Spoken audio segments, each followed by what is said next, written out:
we can choose to let our minds explore other possibilities, to use our imaginations. For if we consider that astroscientists agree on one point, that the possibility of life elsewhere is not only quite probable, some feel it is there without a doubt. Let us suppose then that these objects are real space vehicles, extraterrestrial in origin, and not an illusion of the mind.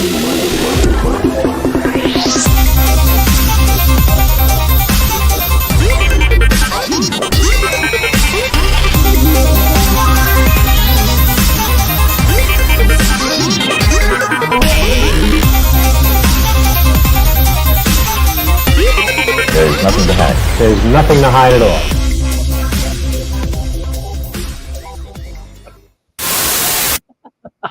It's twice a week.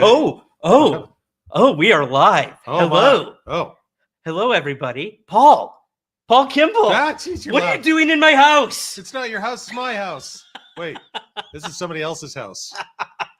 Welcome, everyone, to Somewhere in the Live Stream. I am your host, Ryan Sprague, and with me today is a very special guest for the live stream, the one, the only. Yeah, where is that special I don't know. guest? Oh, damn it, they didn't come. I'm still waiting. Oh, Yeah, I guess we'll have to settle for this I thought guy. it was going to be our truth. It's Ron Killings. It's Ron please. Killings. It's true. Yeah. Inside Wrestling Baseball. Inside Wrestling You Baseball. know whose house we're in? Swerve's house. We're in Swerve's house. Didn't they burn that down? Yeah, they did. Wow. I think We Adam Page really burned it down. forgot which show we were Welcome on to today. Somewhere in the Ring. Hey guys, what is going on? Welcome. I know we're starting later tonight. We have a very good reason for that. Paul and I had what we are calling Potato Sunday. It's Potato Sunday. As Morrissey would say, every day is like Potato Sunday. Yeah. We'll get into that, why it was Potato Mm. Sunday. But before we do that, I do want to, and I'm sure Paul can attest, wish every father out there a very happy Father's Day. I believe our live stream fell on a Father's Day last year as well. So that's pretty cool. Yeah. But yes, to any of our fathers out there, thanks for joining us Mhm. tonight. We do truly appreciate that. As Hi, to Dad. people who aren't fathers, but have fathers, obviously. Why don't we do it? Let's show it. We each have a photo of us with our fathers. Little Oh, right. touching moment here. That's It's somewhere in the live stream. Hmm. We'll start with yours, Paul. yeah. Oh, there we There are. he is. It's like Anakin and Obi-Wan fighting. I'm Anakin in that one. Where was that taken? I couldn't tell you. It's somewhere in Atlantic, Canada, judging by the fact there's an ocean behind us and Yeah. we're standing on rocks. I figured. I can't remember. I was like, I don't know, 13 back then. Wow. I had hair, folks. Didn't have to wear a hat.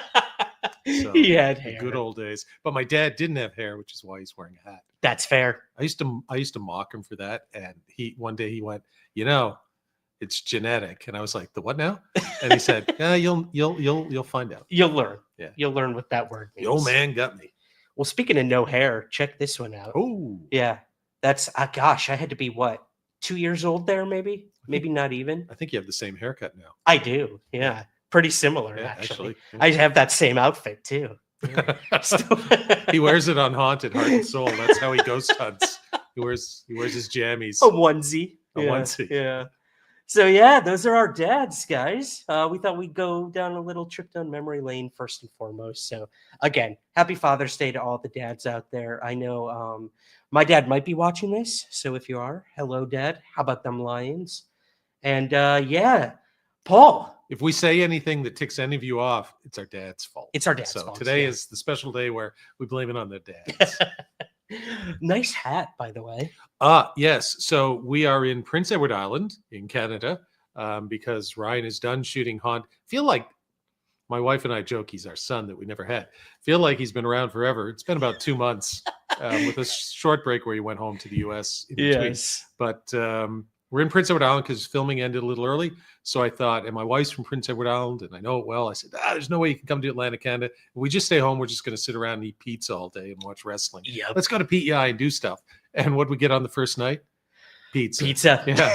There was no wrestling on. Otherwise, we would have been doing that. So we're in Prince Edward Island, Charlottetown, Prince Edward Island. This isn't Swerve's house or his or mine. It's a Airbnb. Lovely. Very Airbnb. lovely. Yeah, Yeah. I'm loving it. I'm loving it. And, Shout I'm- out to Dino's. By the way. Dino's Pizza, thank Yeah. you. All the places we've been. The PEI Preserve Company today for potato Mhm. pie. which is one of my favorite things. Incredible. Delicious. Yeah, guys, if you can imagine like scallop potatoes with like literally 100 layers smothered in cheddar cheese. Cheddar cheese, bacon strips on top, and a maple sauce with a slight tinge of sour cream. Very slight. Oh.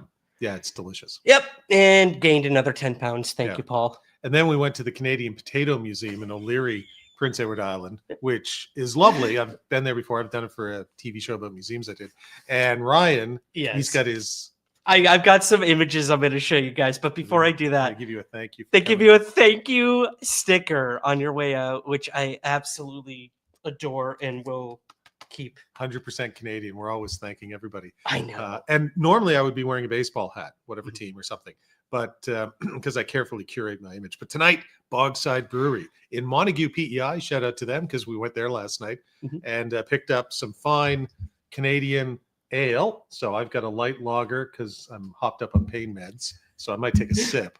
I'm going with the Redhead Irish Red Ale tonight as well. So and the most interesting one, we have an American Pale Ale and a blonde, but there's actually one called the African Queen. We have no idea what that. Yeah, it's like 6.9% alcohol. And we have no idea what the African Queen is. I don't know what it is. It's just a mystery. We had to fill out the 6-pack, so there you go. And I'm hijacking your show. Please do. Further shout out to the Maroon Pig, not a space ale. You know what that is? But it's a bakery in Georgetown, PEI. I've given Ryan the royal tour of PEI the last few days, and he won't be eating it because he hates coconut. But it's a coconut square, the coconut cream square. It's delicious. And he's already had whatever you had cookies and things. But you know what I have, Paul? What do you have? Oh, he can trump me, guys. Potato fudge. It's true. This fudge is literally, yep, Suzanne is like, ooh, give me some of that. Yeah. I have potato fudge, and I thought it'd be fun if I tried it live here for the very first time. You know what? Because I know potato fudge is very tasty, and I want you to begin the interview, hit something that's tasty and then go right into it. So don't eat it just yet. Wait. Because first I'd like you to remember the bitter taste of defeat, because I did go mini golfing. I took Ryan to my favorite mini golf course, which is River of Adventure mini golf up in Cavendish. I had to look to see what it is. And my favorite. You probably can't see what the scores are, and it's probably best. He was close. He kept it tight. Ryan was 7 over par, and I came in at 1 under par. Now, to be fair, it was my home course. I've played it many times over the years. He had trouble with the swinging log that kept kicking his ball back, and so that really, he took a hit on that one. And he didn't close out well, except for the final hole. The final hole is it's kind of a simple hole. You just got, but there's all these giant potatoes that surround the hole, and it's very hard. It's par 3. He aced it. Didn't help him in the mano a mano, but he aced the final hole. It's not how you start, it's how you finish. Exactly. Yeah. And you really taught me that the whole time back. I'm like, I did so bad that log really. He's like, Ryan, you got a hole in one on the last hole. Like, yeah, I got to think of the positives. These two together. It's because I won the other 17 holes. I had to give him something. Exactly. No, that was fun, man. And then the highlight, I think, at the mini golf here, we have to show this guy, is the big blue lobster. Yeah. What is this? What's going on here? It's a big blue lobster. Yeah. It's your fault. You attacked it with your putter. That's the problem. It's bad karma, man. When you go, the lobster isn't even part of the course. Well, he's part of the course. Yeah. But he doesn't interfere he's not part of any hole. He's just ornamental, really. And he's there to provide luck and good fortune. Yeah. I paid my respects. You took your putter and started poking the thing while I was admittedly taking pictures of it. And it was down. You were within 2 strokes and you finished 7 back. So I think that had something to do with it. You got to be careful with the blue lobster. You got to be careful. Don't poke the bear. In this case, don't poke the giant blue lobster. Blue lobster. Yeah. I have 2 more photos to share before we get to the core of what this episode will be about. Please don't share that. He's gonna frame it. Totally frame it. Totally frame it. Totally framing that. Rematch. I'm calling a rematch. You can next call time. a rematch. Absolutely. So at the Potato Museum. Now, it was awesome. We got to see a room that you've been to this museum before, correct? Yeah, I used to do a show called Maritime Museums, and I go to museums in maritime provinces, and I'm an historian by training. And, we would profile the museum and see cool things and all that sort of stuff. And I did the Canadian Potato Museum season 3, and it's awesome. And they have a great restaurant too. It's like everything potato. Everything is made with potatoes. So I had potato sandwiches with potato soup and poutine made with potatoes, obviously. And I just had potatoes coming out of my ear. It was amazing. Like I was like Homer Simpson eating on camera. But there's a big room that we didn't do, and I'd kind of forgotten about it. I don't know why we didn't do it. I think it was closed at the time for some reason. And it's the room of farm machinery. And so it's just full of great, amazing, could kill you farm machinery. Huge tractors, Threshers, whatever. Threshers. Potato sorters and stuff. It's great. Yeah. So we got in there today and we had some fun. That was fun. Yeah. Yeah. And then, they showed the history of potatoes throughout literally the centuries from when they first were kind of discovered and with each country, like how they would pick them, how they would plant them, all that good stuff. That was pretty cool. But the room, there's a detail. I did not know this. Oh, yeah. I didn't even see it before. So the Irish potato famine is kind of famous. I think most of you probably know it. The Irish a lot of the Irish fled over here because they were starving because potatoes, blight. The blight came from North America. And so the blight comes from North America, goes to Europe, eventually winds up in Ireland and chases the Irish out basically because they come to, at least in Atlantic Canada, and what do they wind up doing? A lot of them wound up farming potatoes. So it's just like the circle of potato life. The circle of potato. Oh, sorry. No, don't. I think that's copyrighted. Yeah. Okay. Is that The Lion King? Yes. Worst musical I've ever seen. What? Yeah. Come on. It's not bad. It's basically the film, but a musical. All the rest of the musicals are just musicals. So you clearly have not seen Starlight Express then. I have not. Okay. I didn't see Spider-Man for the 2 days it ran. Oh, or whatever it was. Oof. Yeah. Let's not mention that. No. One. So you have Yes. the greatest picture ever taken of you, I think. I think so. Ever. Guys, this is moving. This I'm is just moving. this is inspirational. Now, as many of us know, potatoes have they have a long shelf life, but at the same time, it's very easy for them to become dangerous. And they have many enemies. They do. Like rabbits. They have many enemies. Didn't it literally say enemies? It did, yes. Okay. Yeah. Okay.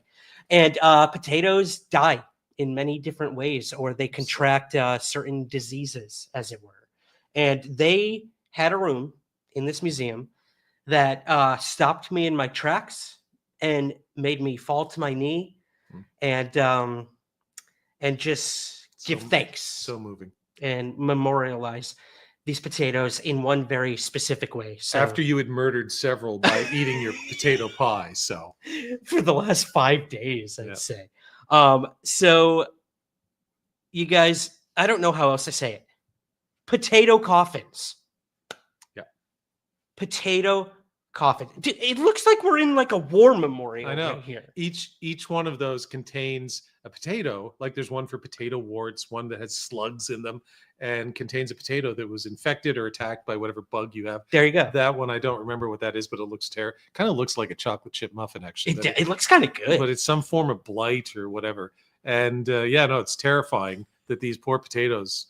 They rest in peace. Rest in potato. R.I.P. Rest the true R.I.P. Exactly. No, I mean, we saw potatoes that had slugs in them. Beetles, slugs. It was the grossest thing I've ever seen. The worst is the potato wart, because the wart, like a human, grows out of the potato. The thing is, you can still eat it. I remember when I was there, the people said, yeah, you could eat it. We would just never sell it or even give it away because it looks disgusting. Right. And it does, in fact, look disgusting. So, yeah. But if it hits a field or even an area, boom, you can wipe out the entire. My great uncles were potato farmers in Maine. You can wipe out your entire year's crop and ruin your business and destroy your family and your life. So you have to constant vigilance on potato diseases. That's a good point. We're laughing because it's a potato museum. It sounds insane, but I mean, this is an industry. This is literally a piece of food that we've been eating since like the dawn of time. Or Friday for us. Yeah, it's just exactly. Like everything's been Friday or potatoes. Yeah, it's all potatoes. And this is how a lot of people make their living. So, especially true respect. Especially on PEI. It's one of the major potato growing areas in Canada, along with New Brunswick, and I think maybe Manitoba. Who cares about Western Canada? Sorry. Ah, Sorry, their Manitoba. potatoes suck. Atlantic Canadian potatoes are awesome. All the way. Yeah. All the way. Awesome. I think that's all we have to share from our sort of adventures so far. But I do want to say hello to everyone in the chat. We're having a good time tonight, guys. We're going to be doing a special sort of conversation with Paul. As we did this is going to become our new tradition. Every time I leave Nova Scotia and or PEI, which never call the two one another. I've made that mistake gravely. Yes, Prince Edward Island is not Nova Scotia. Separate province. Yeah, for all the one people out there who thought that. So yeah, I am so bad at geography. Yep. Hello guys. Welcome to all our regulars. Welcome to anyone new who is watching tonight. We're very happy to have you here. 135 of you watching right now. So thank you. We are going to be breaking down tonight Paul Kimball's top 5 UFO people that he misses the most. Now, for those of you who may not be familiar with Paul's work, let's catch him up a little bit. Maybe how, I got to know you as a UFO researcher, eventually a ghost hunter, and now literally my boss. Cool. I suck. There, I'll just summarize what ufology thinks. The end. Scroll. I began my career making films about UFOs, although not intentionally. I've made films about classical music, jazz music, pro wrestling. God knows what else I did. But I made some about UFOs, and those were the ones people used to introduce me as, hey, you're the UFO filmmaker. And I go, no, that's James Fox. It's not me. It's just one of the things I do. And I haven't done it since 2009. Stan Friedman was my uncle, so the first film I made was about Uncle Stan. It's a biography of him for Canadian television and New Zealand television, weirdly enough. Oh, wow. Yeah. And then a couple others, and then I finished off Best Evidence Top 10 UFO Cases was the last one I did. And then I moved into feature films and ghosts and other stuff. And now I still do ghosts. And I produced 5 other series about things from food to all sorts of stuff. Museums. Yeah, you've done it all. Yeah. You really have done it all. Stand-up comedy. Yeah. Yep. And we actually, guys, if you subscribe to the Somewhere in the Ring podcast on YouTube, we have Paul's wrestling documentary on the channel. So you can go watch it there right now. And then it was also on CBC, right? Many years ago. Don't hold that. I still enjoy that doc. I think it's a lot of fun, but it's a half-hour doc that I didn't direct it. I just produced it and sort of co-wrote it, edited it. A Night at the Opera. A Night at the Opera, Night spelled N-I-T-E. Yeah. So very small town wrestlers in Nova Scotia. Wrestling being one of the interests that we share. Absolutely. Yeah. We UFOs watch and wrestling. That's UFOs, wrestling. Pizza. Yep. And now potatoes. And potatoes. Yeah. And music. The universal language of love. Yeah. Yeah, music, because he's been listening to my playlist. Because I'm a terrible driver. It's like, if I'm driving, you're listening to what I want to listen to. Paul's wife said, poor Ryan, stuck in the car with Paul for hours on end. Are you familiar with the Hoodoo Gurus? Well, you're about to be. I'm about to be. Yeah. I've found a lot of good music through you, for sure. So I gotta thank you for that. But yes, so tonight, how do I put this lightly? UFOs are very dumb right now. Is that would you say that? I thought we were saving that for the Patreon after. We'll get there. There. Yeah. Ufology ebbs and flows. There was a better time. I'm like Obi-Wan, blasters, the uncivilized weapon for an uncivilized time. I remember a better time of ufology, which certainly wasn't perfect, from the late 1990s through basically to when I left. That's just a coincidence. 2009, 2010, even the early noughts, or tens, until about a decade ago. Where there were just the vets. The old school was still around. Yeah. And those were not only fun guys, serious guys, but most of them were fun too. And they had a real interest in it, but they also had broader interests. So you could sit down and talk about any of the people that we'll talk about here. You could talk about baseball or soccer or politics or music or religion or whatever you want to, food.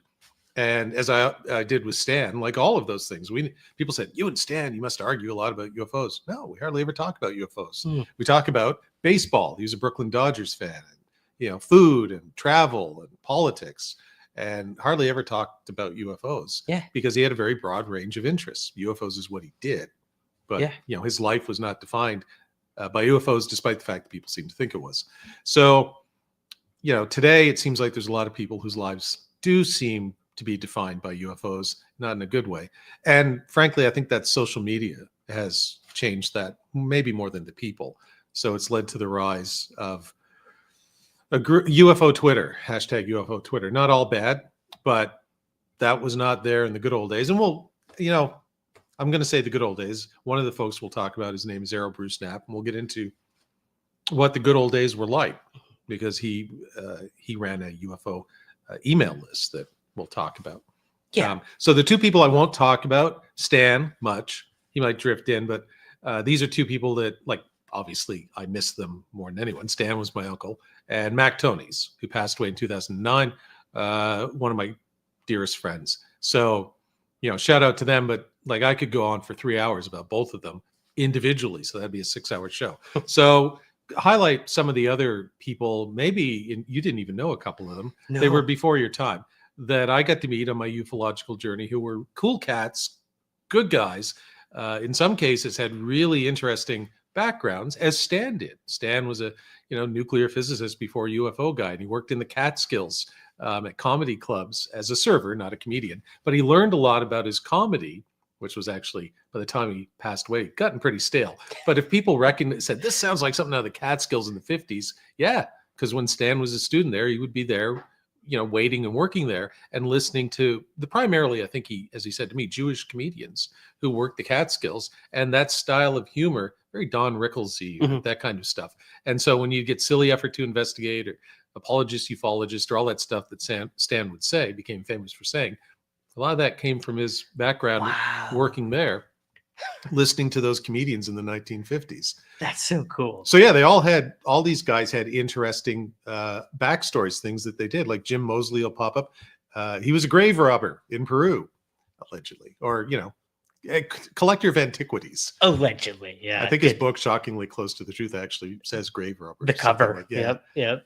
So they all had very interesting lives, and they led very full lives, and they didn't spend all their time on Twitter, which they didn't have at the time, most of them, talking about UFOs. Right. So we'll talk about some of those guys. I think that's what we're doing. Absolutely. Okay. Yeah. And this isn't going to be a UFO bashing. Nope. That's hour. The extent of the bashing right there. That's the Patreon. Yeah. We'll tease it now. We will be doing the antithesis of this episode, guys. Today's about praising. I will answer one question that just popped up. No, I'm never putting on wrestling tights and getting in the ring. When I filmed that documentary, a wrestler, kind of talking, he's going, yeah, Mr. Director, if I hit you, it's scripted, but if I hit you, you're going to know you're going to hit. I'm going to tell you I'm going to hit you, but you're going to know. And I said, look, I'm a fan, dude. I get it. I know. And he said, would you like to see what it feels like? And I said, not really, but I'm here. Sure. Why not? And I stood up, and his name was Quinton Valentino. His real name's Dave Barry. And he whacked me and down to my knees, like that. And I don't think he gave me a full whack. He told me it was going to be a half a whack. I think it was more like a 6/10 whack. Okay. But it's just like the breath leaves you and everything. I said, I don't know how you guys do this. Paul's soul left his body. My soul left my body briefly, So the answer to that question is no, I am not ever getting in a wrestling ring. Unless in the super chat, guys, $50 super chats and above, Paul. Well, no, I'm kidding. $50 million. $50 million. Dr. Evil over here. That's $50 million. Or we blow up the moon. I'll do 5 minutes with who's the worst wrestler? Least likely to kill me. Ooh. Bret Hart. He always took pride in never hurting anyone. That's true. I would do it with a Bret Hart kind of wrestler. That's fair. Daniel Bryan, no chance. I've seen John Moxley. No, I've seen his chest. No, thank you. Robbie, yeah. No. Gunther, not happening. Gunther, no. Oof. Okay. Well, I wouldn't be doing my job, guys, if on YouTube, if I didn't say the super chat is open if you do want to help us out, support our work here and our endeavors. It's always free to consume. It's not free to create. So that's open. PayPal, all that stuff. If you want to help us monetarily, we completely understand if you can't do that. Simply like the video, share it, do all that good stuff. Subscribe if you're not. Thank you. Enough of that. I won't be begging you for money anymore. Wow, we got some people on Twitch tonight. That's pretty cool. I rarely get Twitch watchers. So What the hell is that's Twitch? Twitch, it's another streaming service that Okay, we yeah. work off I of. thought it was a game thing. I The don't, kids use it. The kids use it. I don't know. Yeah, I'm lit, man. Oh, we got. When this show is over, I got a dip. Sorry, it's a. I inside baseball. just taught Paul what dip is, Yeah, guys. that's- So that's where we're at. Twitch and Twitter watchers, we see you. Yes, we We do. do. Special hello to Suzanne as well. Of course, our incredible moderator is with us all of tonight, guys. So be sure to put your questions in there for me or Paul. Your comments, we'll be sure to highlight them in the super chat. I'm And not doing a match with Nia Jax. No, It's not happening? like, no. I'm oh, not. we got There's some wrestling fans some tonight. wrestling I love fans. it. Like, no, I no, love no. it. What is dip? Repentant man says. It's basically, when you dip out of a situation as smoothly as possible. Kind of what some people call Got a dip. You gotta dip. We might be dipping tonight There you after the Patreon episode. We'll see if we're ever allowed back into ufology. But that's for our Patreon subscribers. So Paul, Look, let's we're get in- to it. We're in 3D. If you rock forward, you have no syncopation. No, you have to go up. Oh, and I'll okay. go back. I'll Okay. go back. Here we go. Okay. Nope. God, Ryan. I have no You go- rhythm. Oh my God. This is why I'm not a musician. Oh God, I need to pour this beer. Fine. And while I pour this beer, let's start with the top 5, Paul. Who do we have for number 5 that you miss most in ufology? Yeah, these don't come in any order. Like, hey, I miss you, but I miss these 4 people more. Right. Like these people are dead, so they maybe wouldn't know unless they're ghosts. That's a different show. That's a different. So they're not in any particular order, but I have them written down here. So the first guy would be a guy named Stuart Miller. And many of you are probably going, Stuart Miller, who the heck is Stuart Miller? Passed away in 2011, died in a motorcycle accident, actually, as I recall. And he was a guy from just outside Manchester in the United Kingdom, a place called Altrincham. And he had several claims to fame, if you will. One was he published a long-time zine called UFO Review in the 2000s. I think he might have published it even before I got into ufology, so maybe the 90s, which was kind of, you could subscribe. It was free. I don't know. It was usually like 80 pages long or whatever. It was online. So you would get this PDF once a month or whatever, and didn't make any money off it. Might have sold a few ads maybe. And he would do things like he interviewed me once, and then he interviewed, my arch enemy in ufology at the time, a guy named Alfred Lemberg, who spent a lot of his time talking about me, I think. And Alfred and I became friends after that. But he'd also interview who's who. If you're in ufology, Stuart was probably talking to you, but then he'd have articles about different things, sometimes by contributors. He had a very British sense of humor. So he, as they would say, take the piss out of not only ufology, but ufologists on a semi-regular basis. Really, just a really good guy. Nick Redfern, I was filming Best Evidence, 2009, Best Evidence Top 10 UFO Sightings. And we were there in 2006 filming the Rendlesham Forest case. And Stuart asked me to speak at a conference he was giving in Altrincham. And so Nick Redfern was there too, my friend Nick, my DOP, and it was Finley Muir. And so Stuart let us stay at his very largish and nice house in suburban Altrincham and had a great time. There's a picture somewhere on the internet. Nick posted it. I took it of Stuart and Nick just sitting on his back patio having a beer. I think after the conference. If Stuart looks very sad, it's because only about 18 people showed up at the conference. He'd rented this whole hall and everything. Unfortunately, he had set it up on a day when England's national football team was playing. I'm not sure if it was the World Cup, the Euros, or a really important match against an arch enemy like Germany. But it was a really big game. The entire country was watching it. And so nobody's going to a UFO conference. And I remember walking back to the bar. Stuart was standing by the bar. And he just had a pint. And I said, Jesus, Stuart, tough. Like, there's not very many people here. And he said, there's enough. It's your turn to go do your lecture. And I said, man, you think this is bad? Wait till my buzzkill, which was sort of a, contactees were terrible lecture. I've since revised my opinion. And so it was kind of a bit of a downer, poking at ufology. He said, no, you go do you, man. Like, that's what you're here for. And he just did water off a duck's back. And then we went back to his house and he pulled out the beer and we just sat there and had we had a 4-hour-long chat while there. So this is going to tie together. Stewart was also a regular contributor. He by the way, he then went on to found a magazine. Stewart had terrible timing, called Alien Worlds. Probably the best magazine ever put together about UFOs.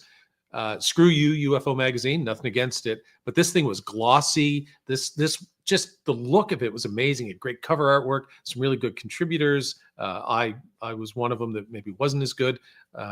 I think one of the things I did was my top 7 ufological wonders of the world sort of thing.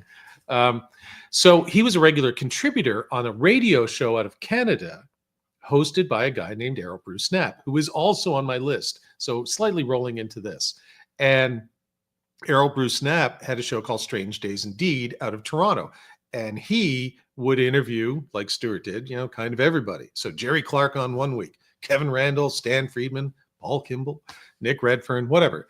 And yes, they were both British. Errol was British. Stewart still lived there, but Errol had long since moved to Canada many, many years before. And so Nick Redfern, I'm there with these 3 Brits, Stewart Miller, Nick Redfern, and I, who are all buzzed, baked, whatever you want to, we were happy. We're happy. And Errol back in Canada in his studio or wherever going, you guys seem really happy. And how'd the conference go? Oh, it went great, I would say. And, trying to make it look good for students. Said, oh, it's terrible. Nobody showed up. It was terrible. Oh my God, I lost a lot of money today. I'm trying to help you, man. I'm trying to put you over. And Nick with his Birmingham accent, I can't do Nick in his accent, but we just had a lot of fun, and we kept making fun of Stewart, Nick and I, while we were in his house. And a couple of times he walked out. He actually got a little angry at once, I think. But he came back in, and he just brought more beer. And eventually we stopped because he kept bringing the beer in. So yeah, it was a great time. That's the kind of guy he was. He was a super nice guy. So UFO Review, I think you can find it online. If you Google UFO Review, you should be able to find them, or some of them, I think.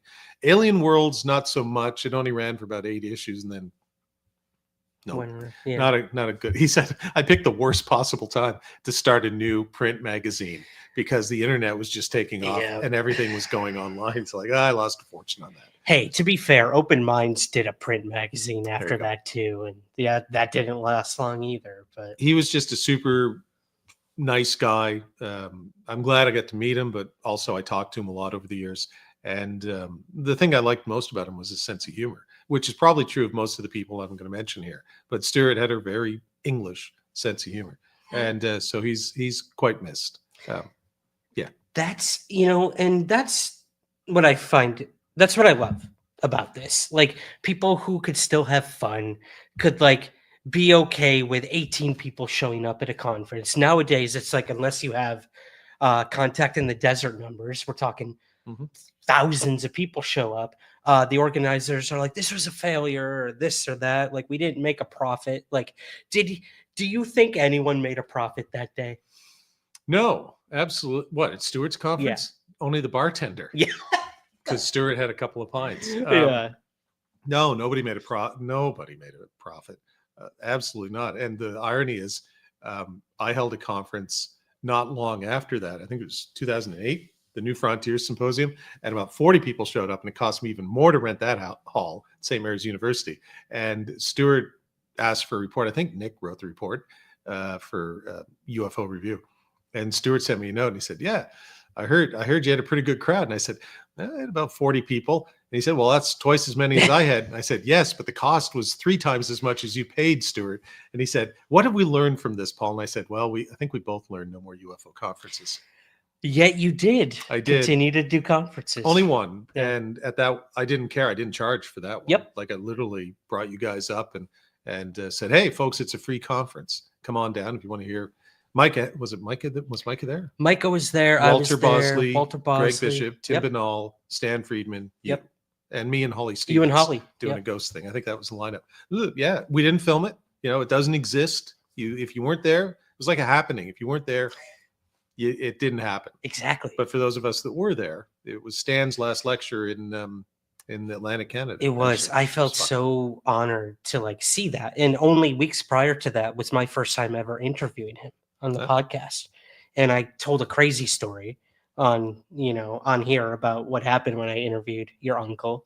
I was naked in my closet And yeah, that's my Stanton Friedman story. I won't go any further. I'll let your imaginations take it from there. But I did interview your uncle in just boxer briefs. Oh, I hear it. What is that? The ghost of Stan Friedman? Boo! You never told me this.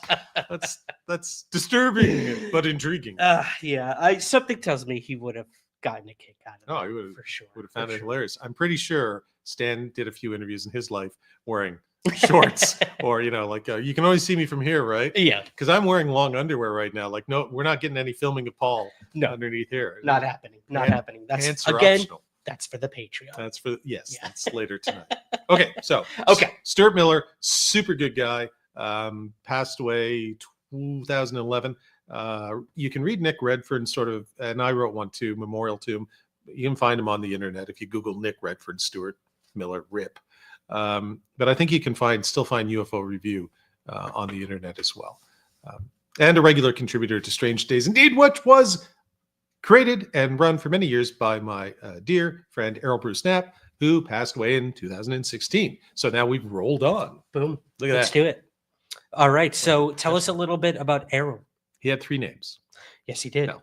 Errol Bruce Knapp. I actually did a very long interview with Errol once on a podcast that I did for like 8 episodes. I'm like a golden retriever, folks. I have no attention. Whoa, what's that over there? And his life story was very interesting. He cut his teeth doing pirate radio in the UK in the 60s. I can never remember. It's like Radio Annie, Radio Sally, whatever the boats were offshore, where they would do the pirate radio to get away from the oppressive BBC and regulations in the UK back then. You still have to pay the license fee. He was part of that, and then eventually made his way to Canada. He got involved in Canadian TV. He was involved in a show called, I think it was called House of Frightenstein, which is What? I love that. any Canadians listening, you probably, if you're of a certain age, remember it or at least have heard of it. And he's very much into UFOs. So his big UFO claim to fame, besides being a super nice guy that got along with pretty much everyone, no feuds really for Errol, unlike people like me. Errol, pretty easygoing. And he had 2 things that are absolutely worth highlighting. And if you can find them and look them up, I think they're still available on the internet somehow, some way. One was the UFO updates email list. Now, not to knock modern ufology with UFO Twitter and all that. It's just not talking about the people now. I'm talking about the mechanism. Twitter's terrible. It's objectively terrible for trying to have a rational conversation. For one thing, it's not moderated and just blah. In the old days with lightsabers instead of blasters, we had email lists, and you had to get Errol's permission to join, which, as far as I know, he would never really refuse unless you were like an anti-Semite or a neo-Nazi or some sort of hate monger or something, or, a complete wackadoodle. And they had some wackadoodles, and eventually he might remove 1 or 2 of them. But Michael Salla, speaking of wackadoodles, was on that list. Anyone who was anyone from the very broad range of even some skeptics, with a very broad range of the Michael Sallas of the world, the Alfred Webers, the exopolitics types, Steve Bassett and those guys. Greer, I don't think was ever on. I think he was banned. To Stan Friedman, Jerry Clark, Dick Hall, the Kevin Randall, Carl Flock, Chris Rakowski, Bruce Maccabee, all those guys. Plus a whole Mac Tonys, plus a whole me. Not that I was that important as those guys, but a whole bunch of other guys too who were just fans, kind of fans, and you followed it, and so you could. Sorry, there it is. You could see the email strings, and it would be these back and forths. So I remember Alfred Lemberg was on. I remember having some, I guess you call them flame wars, maybe, with Alfred, or occasionally Jerry Clark, and I get into it over intelligent design of all things once. Sometimes politics would seep in, but it was mostly UFOs, and it was, anyone who was anyone in ufology was on that list, with 1 or 2 exceptions who might have been banned, like Greer, I think. But if you were anyone back then, like Bud Hopkins, was on that list, and I don't know if John Mack was. Peter Robbins probably was. I can't remember. I don't know if people like Mack was, but certainly people who would have known Mack and supported his work would have been there. Yeah, you were on that list. So, and Errol moderated it, and it was like a 3-ring circus, because it could get very contentious, and he would calm it down. Occasionally, he might have to ban somebody for half half a week or a month. I might have been banned once or twice. I think I quit once or twice too in a huff. And then I always came back and he'd say, yeah, sure, Paul, you're always welcome back. Come on back. And the other thing he did was he hosted a radio show in Toronto, which we talked about when talking about Stuart Miller, called Strange Days, ... Indeed. And again, that show interviewed, just about anyone, including exopolitics people. So his co-host was a guy named Victor Vigiani, who I didn't ever really get along with because I didn't dislike him personally, but he was a big exopolitics guy. Canadian, right? Yep. Yeah. It used to be a school principal, I think. Okay. And so, it had a very eclectic range of opinions. And Errol he believed in UFOs, but he never threw his opinion too much in there and said, it's aliens, it's this, it's that, time travelers, whatever. He'd just say, yeah, tonight we're talking to X, and X believes that they are this, and let's get into it. And, it'd be kind of a freewheeling conversation, sort of like this. And he was great. He had that, hi, I'm Harold Bruce Knapp, whatever his voice, with the British accent. And it was very sexy. He had a sexy voice. It was very Barry White if he was British kind of thing. And he was just a super duper cool guy. He passed away in 2016. Got to meet him in person twice in Toronto, and but certainly corresponded and talked to him a lot. And ufology is sore for his passing. I think he was 70, in his 70s, so he lived a good life. Yeah. And Stuart's passing as well, both in terms of the personalities and everything, but the way they disseminated information and also brought people together. In Stuart's case, for instance, Alfred Lemberg and me, we had spent years arguing and attacking each other. And eventually Stuart was partially responsible for a bit of detente, where Alfred and I almost came to say, yeah, you're okay. But we just have different points of view. Errol was like that too. Errol was very much a uniter, not a divider, as George Bush would say. And but he meant it and he lived it. And so having guys like that now, and again, I don't want to trash modern ufology, although I will. UFO Twitter is just as a mechanism is just not useful for that. Twitter encourages the worst impulses, and it's not moderated, and moderation can be a good thing. And there are no rules really now that stupid Lex Luthor took over. And so, I'm not like UFO Twitter, and I just don't do it. I won't do it. But UFO updates, it was not perfect, but that was a pretty good way to have a conversation amongst the bigsters. Yeah. And also you could get in on it too. Even though maybe you weren't a UFO researcher or a bigster or whatever, you could talk to these guys. And UFO Twitter, I don't see a lot of the real UFO researchers don't do a lot of Twitter stuff. A lot of the UFO posers and a lot of the UFO entertainment industry guys do. But in UFO updates, it was like the real researchers were there, and they'd be talking cases. Like Jerry Clark might say, "Oh, what about this?" And Stan Friedman would weigh in, and they would be arguing 20 years later about Majestic 12 too. So they're still going. They were still going at it. But yeah, it was a good thing, and it's missed. I miss it. Yeah, I miss it. Well, there's this illusion too, Paul, of like, I've gotten into arguments on UFO Twitter with other pretty well-known, I guess you would call them UFO celebrities, or people who are very visible as they go through puberty, people who are very visible in the UFO space. I've gotten into horrible arguments on Twitter that I always regret, because I find myself saying things in the heat of the moment that I wish I hadn't. I forget that it's about UFOs, and it becomes more of an attack on an individual rather than the discussion that should be had, which is, again, UFOs. And I will often reach out to these people and make up, and we have, good conversations after that. So, someone who does come from sort of the generation of UFO Twitter, I agree with 99.9% of what you're saying.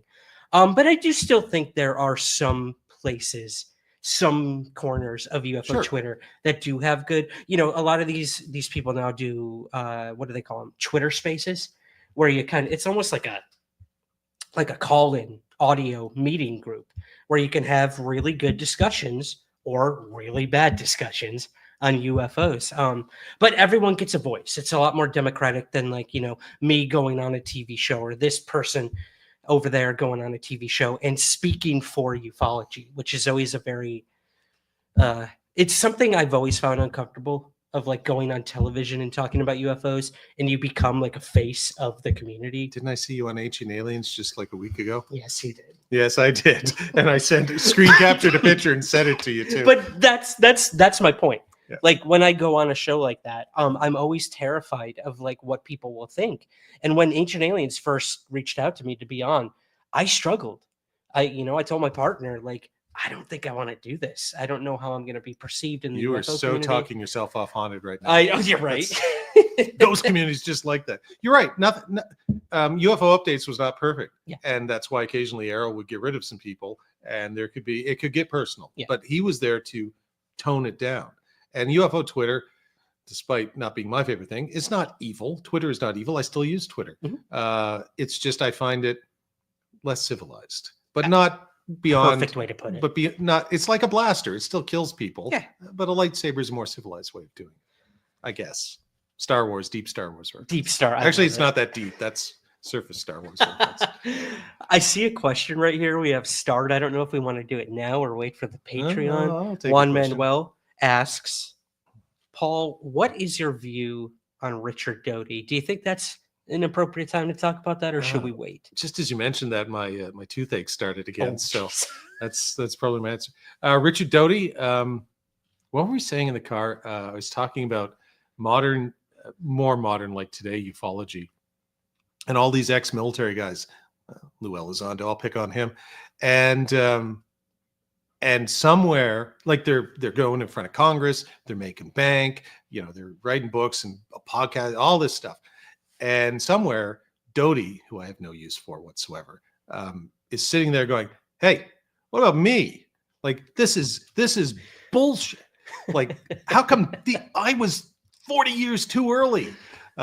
Because that's who he was. He was an AFOSI guy and he said all I had was Paul Benowitz, and he was legitimately crazy. You're actually reaching out to thousands and potentially even millions of people if you're on the Joe Rogan show or something.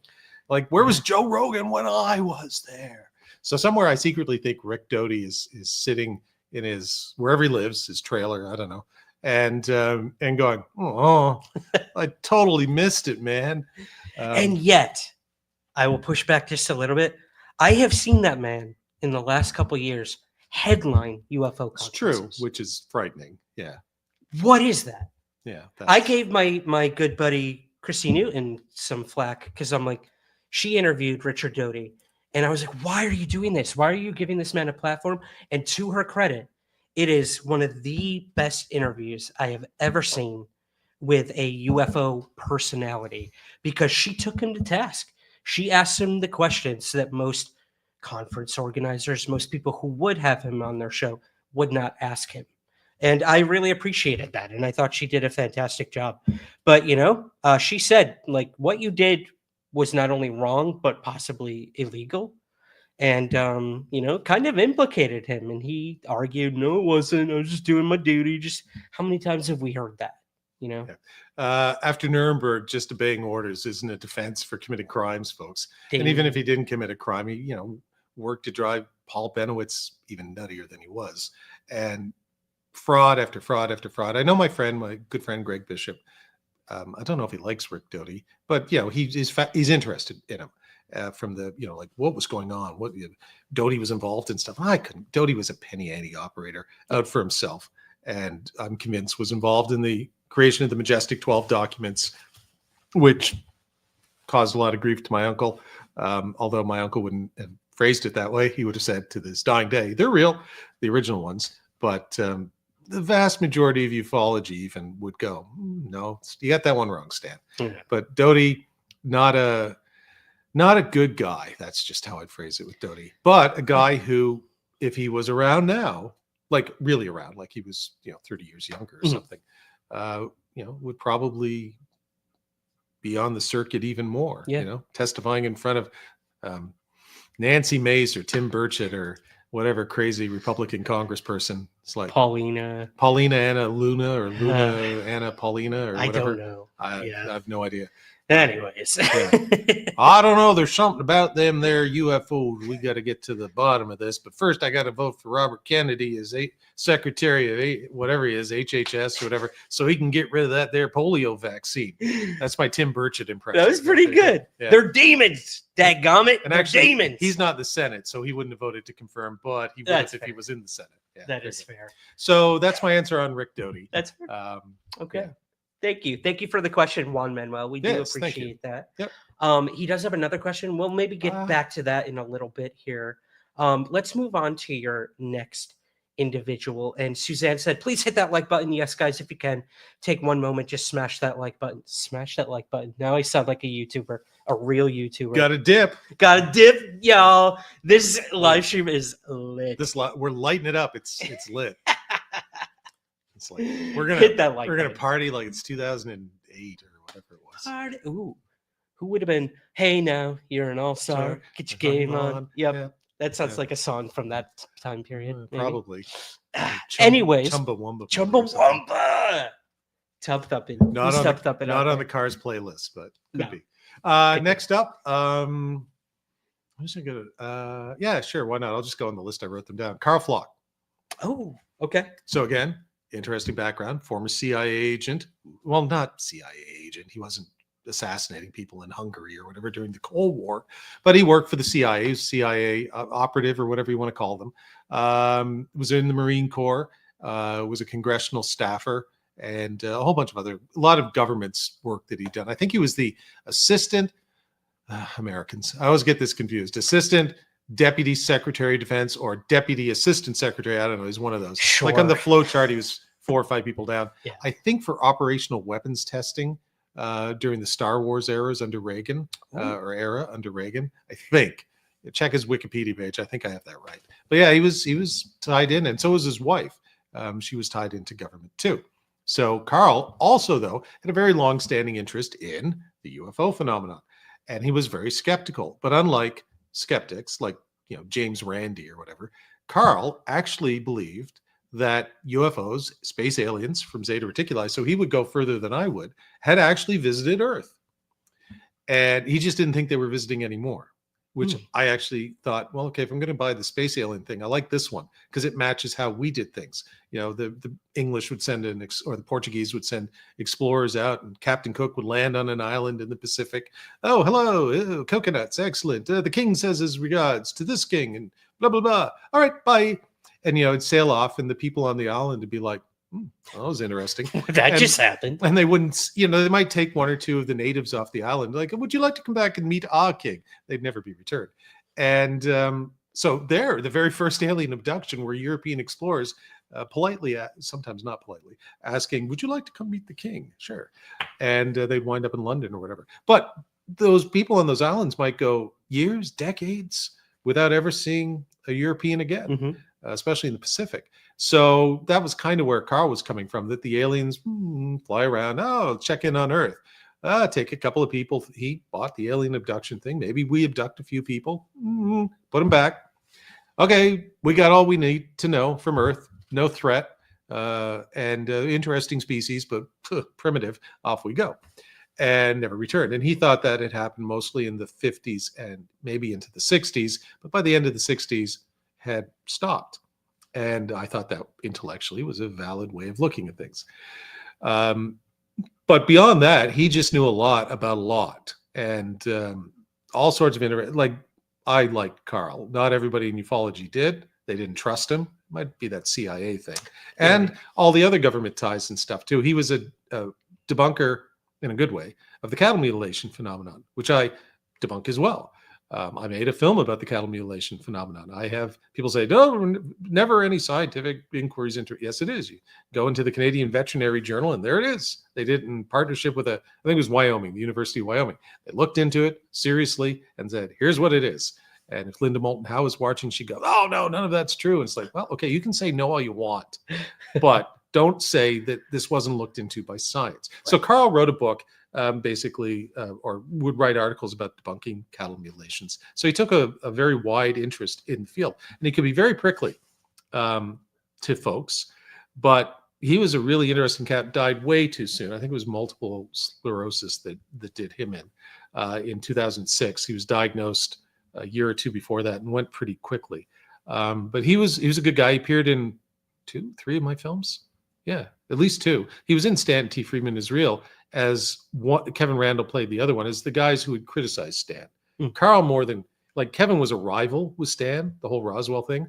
Carl was more of a critic, and he liked Stan. I would see them at conferences, and they got along great. But he said, Majestic 12, Stan bought it, and he shouldn't have. And that was his Waterloo. And that's where he and ufology went this way. Roswell, same kind of thing. But ufology needs more people like Carl. I don't see as many of those people around anymore. He has, unlike some of the people who claim to have intelligence connections today, Carl really had them. And, he used them to help further his research. And he had been at, if not the highest levels of government, pretty close.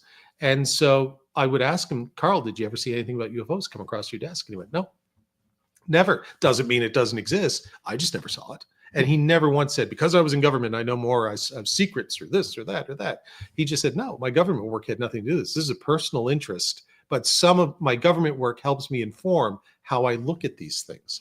So the Wall Street Journal put out an article, I think last week, or two articles. I was going to ask you about that. And said, hey, look, and I tend to favor this for almost all UFO cases that are otherwise unexplainable, that these are advanced weapon systems that the government has been testing, and they've been mistaken for space aliens or whatever.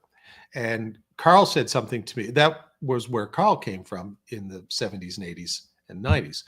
And Carl said something to me once, and he did draw upon his government work, but not his UFO work. He said, look, whatever the government lets you know they have is 15 years behind what they really have. So if they're showing you this, then they have this. And when they get around to showing you this, they've got this. So whatever you're seeing, if you're seeing a stealth bomber, they just didn't come up with that today. They've been testing that for years in secret. And I went, well, yeah, okay, that makes a lot of sense, Carl. So he said a lot of cases, he didn't say all, but he said a lot of cases, that's what it is. People seeing, hey, triangle objects in the late 1980s.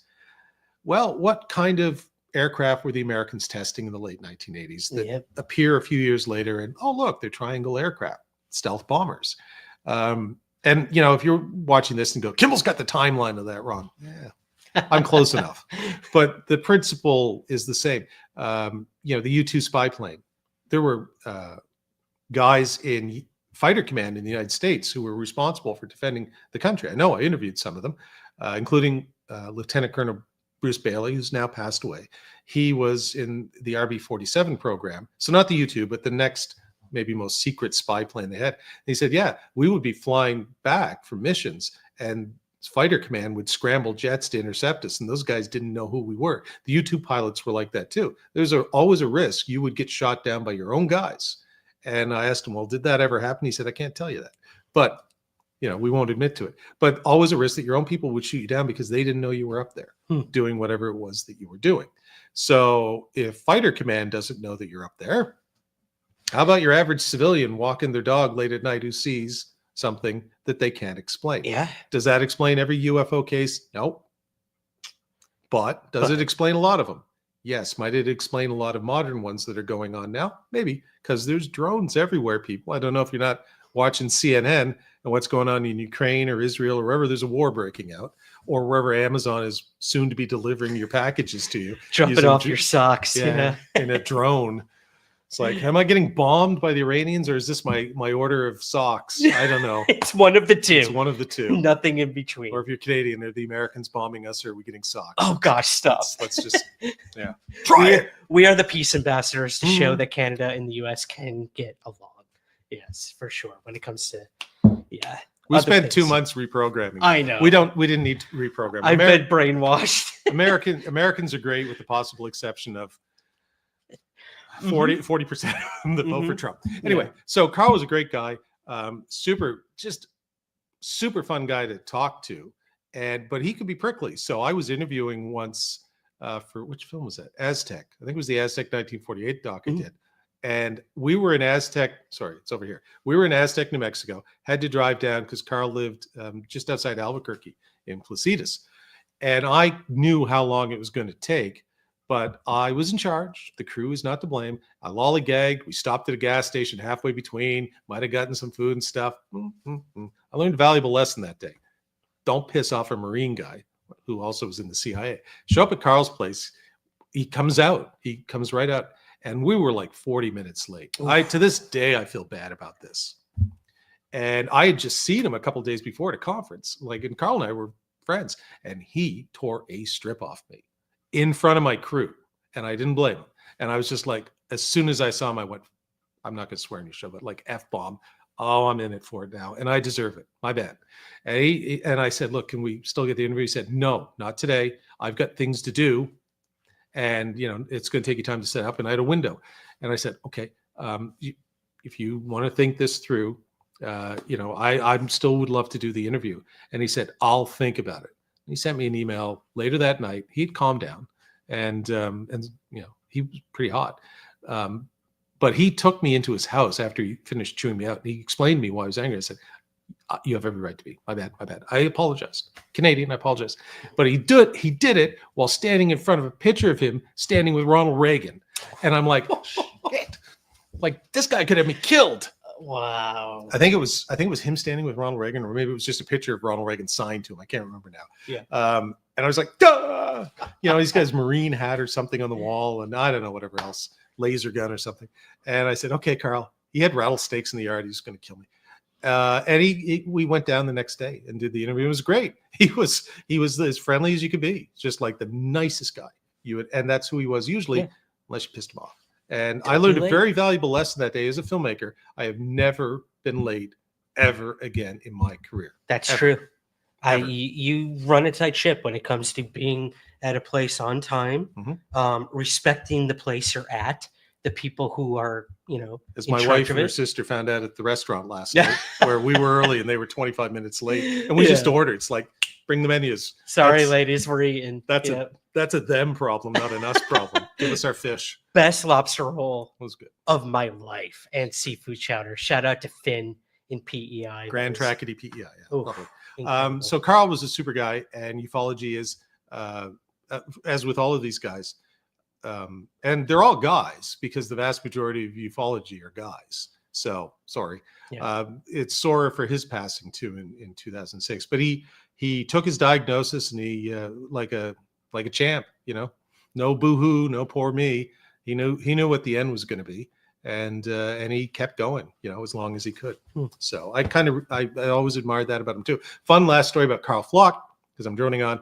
When I interviewed Kevin Randall in 2001 for the Stanton Friedman film, or 2000. No, it was 2001, because we flew back on September 10th, 2011, and I was coming through Boston Airport, and the next day, the world changed. So in Cedar Rapids, instead of going down to Albuquerque to fly do Carl, I said, Carl, can we fly you to Cedar Rapids and I'll get you and Kevin at the same time? It's just cheaper, low budget Canadian documentary. And Carl said, sure, I haven't seen Kevin in a while. It'd be great. We'll talk. So we went to breakfast with Kevin, Carl, my DOP Finley Muir, and I. And they were talking, and they was just all baseball, whatever, they were talking. And I said, look, we're going to go back to the hotel and we're going to set up, I think we did Carl first. I can't remember. And we're going to do, Kevin, because then he went home. Carl was staying at the hotel.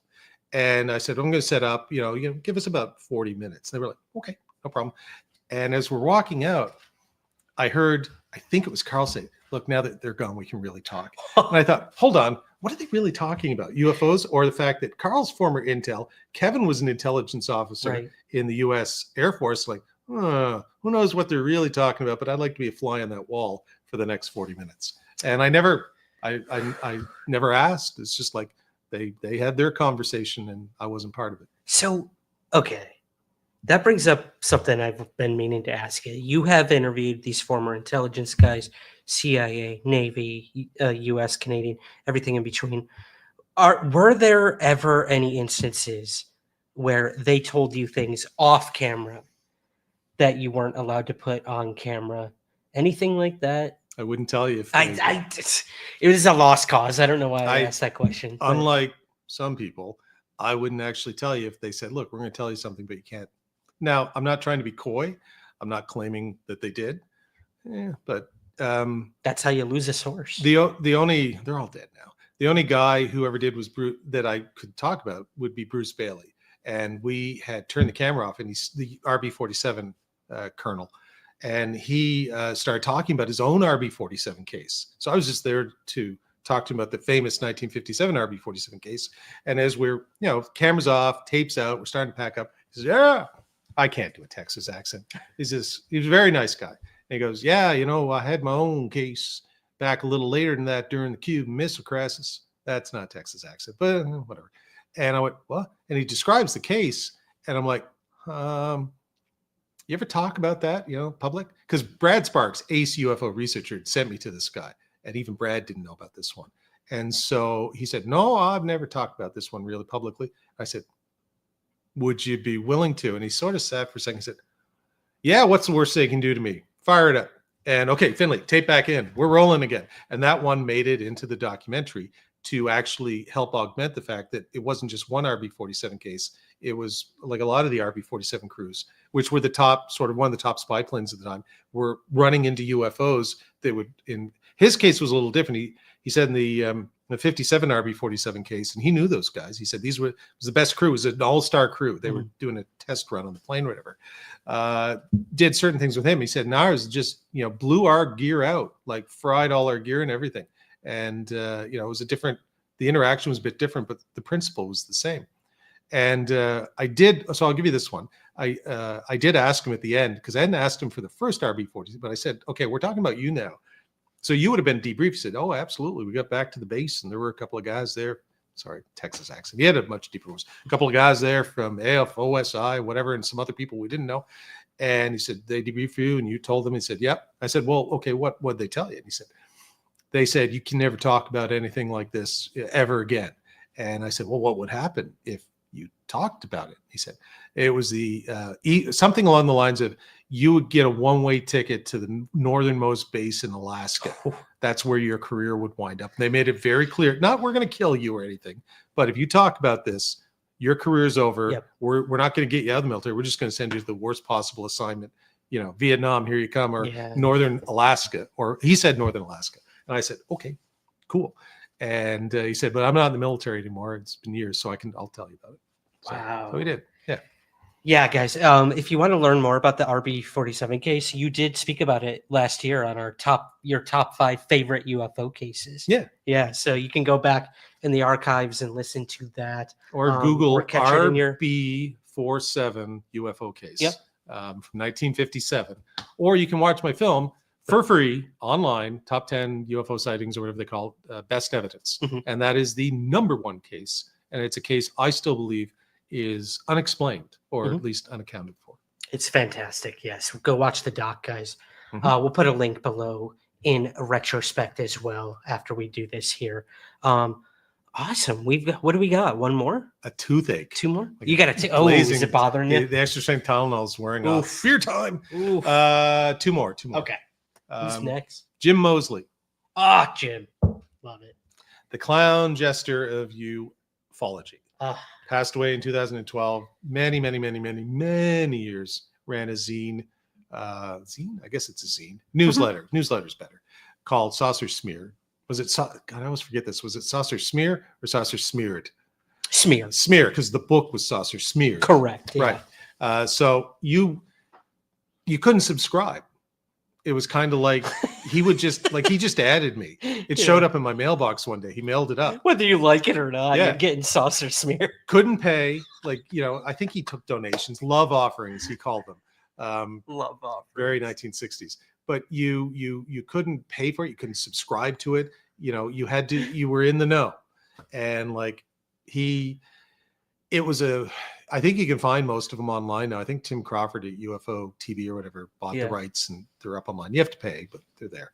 I still have all my old copies. But Stan, everybody, if you were in, it's like being not Strange Days Indeed, UFO updates. Mm-hmm. Although if you were in, you were definitely on Saucer Smear or subscribed to it, and probably mentioned in it too, because Mosley loved all the fighting, and he loved the culture of ufology. Watching Stan Friedman is warring with Kevin Randall. Let's get into it. What a drama king. So it was tons of, I mean, he was Gray Barker's old partner. So in crime. So it was like tons of innuendo, rumors, and some truth. And then people like Stan and Kevin or whoever would write in and go, listen, here's the real story. Most of that, what you said is true. Stan's an ass. But let me tell you why I think he's an ass. And Kevin would write back going, and Stan would write back going, you know, like, Kevin's a wonderful author of science fiction. And then he, you know, like list and that kind of stuff. It was great. I loved it. I loved every second of it. I would devour it when it would get into the mailbox, like, hey, boo. And Jim would send me, I don't know if Stan said he did to a few select people, maybe there's more, but he would send me little recipe cards. And every time I got a saucer smear, because he would write, hey, Paul, or hi, Paul, you know, dear Paul, or whatever. How are things? Here's how things are in Key West, because he lives in Key West. And he referred to me after my second film, I think he said, Paul Kimball is the future of ufology. Here I sit, folks. So Jim was wrong.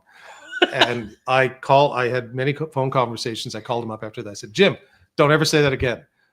Dude, I'm just a filmmaker. Like, I'd make a few films about UFOs, but I'm moving into a classical music series. Shut up. I don't want to be the UFO filmmaker ever. Like, no, that's a fate worse than death. It's like the reluctant hero. You're Luke Skywalker. No, I wasn't Luke Skywalker. I was Luke Skywalker in The Last Jedi. But no, he had been a Jedi. I didn't want to be a Jedi to begin with. I don't want to be your UFO Jedi. He's like, Paul Kimball's going to save ufology. No, I'm not.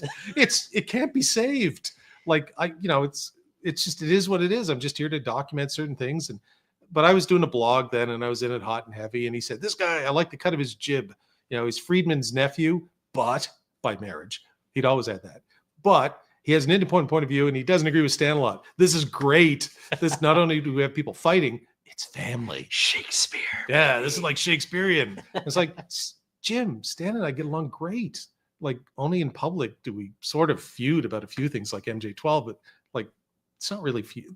Okay, sure. Yeah. You know, I never once wrote in about Stan or anything. I think I wrote once and he published it, but it was always a correspondence between me and Mosley. He was a cool cat. And his background, read up on Jim Mosley, his book, Saucer Smeared, Shockingly Close to the Truth, I think that's the exact title, was co-written, look, it's with Carl Flock. And it is probably the best history of ufology, not necessarily the UFO phenomenon, in the 50s, 60s, 70s, maybe up to the 80s, because they were in it. Mosley was in it. Yeah. You know, he used to Long John Neville back in the days in conferences. He was part of NUFOC, the National UFO Conference, and he knew everybody. And a lot of people hated him, and they still took his newsletter, and they would still write him. And the hate was with love. And Mosley was an irascible. He was a clown. He had come from money. I think his father was an admiral, but he wasn't a playboy. He wasn't Elon Musk, stupid Lex Luthor with $800 billion, but he had enough money to be comfortable for his entire life. And so that allowed him to indulge himself in the things that he liked to do. And so in the early years, that was working with Gray Barker to create myths and legends like Men in Black and stuff, and put that out there. It was making the life miserable and letting the air out of people that he thought were puffed shirts, who took themselves too seriously, which is really why I think he liked me, because I can't take myself seriously. I take what I do seriously, but I'm always making fun of myself. And he said, look, this guy's hopeless. Like, there's nothing I can say about Kimball that's going to get under his skin. It's just, he doesn't take himself seriously. So I like that. Cool. Whereas, I mean, Stan took himself too seriously. A lot of these, Kevin, they all took themselves a bit too seriously sometimes. And Mosley was just like, oh, it is honey to a bear or a bee or whatever. You know, he's like a Sith Lord. I feel your anger. I feed off of this. Oh my gosh. Yeah. Well, we recently did an episode on the life and career of Gray Barker. And I didn't know this, but in reading that biography, I learned about an incident where Mosley created a fake FBI letter with the letterhead and everything. And then the FBI came after him because of it. Yep. That cracked me up. I loved that. Anybody who Greg Bishop likes, I like, generally speaking, with one or two exceptions. except for Greg Bishop. I don't like Greg, and he likes himself. No, that's not true. He's a dear friend. But he and Mosley were tight, close. If you want to talk about the Paracast and Gene Steinberg, we're in the Paracast. Gene and Mosley went back a long time, many, many years. And so Mosley, if you want to listen to him, probably it is most curmudgeonly. You can go listen to the Paracast, which Ryan does to help him go to sleep. As many people listen to Somewhere in the Skies to go to sleep. Keep talking. I'm going to open this window. Okay. It's hot in here. I just passed wind, folks. That's what it's. And you can find old episodes with Mosley, David Biedney, the late David Biedney too, but Christopher O'Brien, I think, as well. And by the way, there are two guys that UFOlogy misses, Chris O'Brien, David Biedney. Yes. Not on my list, but only because it's 5 people. They'd be there. I like both of them, even though Biedney didn't like me at the end. I think Chris did. But there are a lot of people who, I like people who were interesting. Mosley was interesting. And I'm partly convinced he was always recording my phone calls too. I don't know, but I was always, sometimes I'd be a little careful with what I said with Jim. I don't know. But he's just a cool guy. He is really missed. Yeah. Ufology desperately needs a Jim Mosley. Oh yeah. They don't have one. I was recently, I told you this recently, guys, when I get drunk and or under the influence of other things, I don't text people. I don't like do anything too crazy. I Amazon shop. I'm a drunk Amazon shopper. I just told Paul about something that I drunk purchased for my girlfriend. Story for another time. But I will spend hours and hours on eBay looking for old saucer smear editions, old oh gosh, what was the one that Barker did? I literally just did an episode on it. Aaron Golias would know. Yeah. Oh gosh. Flying Saucer Review. Boom. There we go. Yep. FSR. Yep. Shout out to Aaron, by the way. Does wonderful work. Best UFO historian ever. Absolutely. Absolutely. But yeah. I've yet to get an issue of Saucer Smear because I was not on the list. I think I was a little too young to be on the list at the time, but I'd give anything. It was X-rated. It was yeah. Ryan was 2. He was NC-17 for ufology. Before my time, my parents wouldn't let me read it, even if I could. Speaking of people recording phone calls and paranoia, the 90s were a big time for paranoia when it came to not trusting the government with UFOs. And that brings me to another question for you, Paul, from Juan Manuel. X-Files. Is Paul an X-Files fan? Come on, who doesn't have a crush on Dana Scully? Juan, I am with you on that 100%. But more importantly, Paul, were you a fan of the X-Files? I have a crush on David Duchovny. Who doesn't? Actually, Fox Mulder? That's not true. I have a crush on Ewan McGregor. That is true. Ewan McGregor, if you're listening. Ready for this one, Paul? Hello there. Hello there. Hello there. More civilized time. I love it. Better Obi-Wan Kenobi than Alec Guinness. And I love Alec Guinness. Amazing actor. But Ewan McGregor. Chef's kiss. Perfect casting. A handsome man. I wish I had his hair. I love the X-Files, except maybe the last season or two. And the movies. We don't talk about those. Yeah. But the early seasons, absolutely. I've stolen more than a few X-Files ideas for Haunted over the years. Inspired by. Yeah. They had one. All right. They had one. You remember the episode where in a past life, I think Scully and Mulder were lovers in a past life, but now best friends in this life. But Mulder ran into this other girl that he fell in love with somehow in the Civil War was in there. There were flashbacks. So I've used that idea in the ghost hunting show. Never specifically, but just going, what if we, like you and I in a different life, we're, I don't know, brothers. I have no idea. Yeah. Like people, there's this group of people who maybe travel through time and come back, if you believe in reincarnation, in different versions and even maybe enemies. Like if you wanted to go back, I don't know, the Second World War, I was an SS guy and you were a concentration camp inmate. I actually saw somebody speculate about that once. Oof. And that idea that, so you play every role and then you go off to wherever you go at the end. So you're good, bad, middle of the road, poor, rich, whatever. Do I believe that? No. Do I not believe it? No. But it's one of those things that from the X-Files, I went, fiction.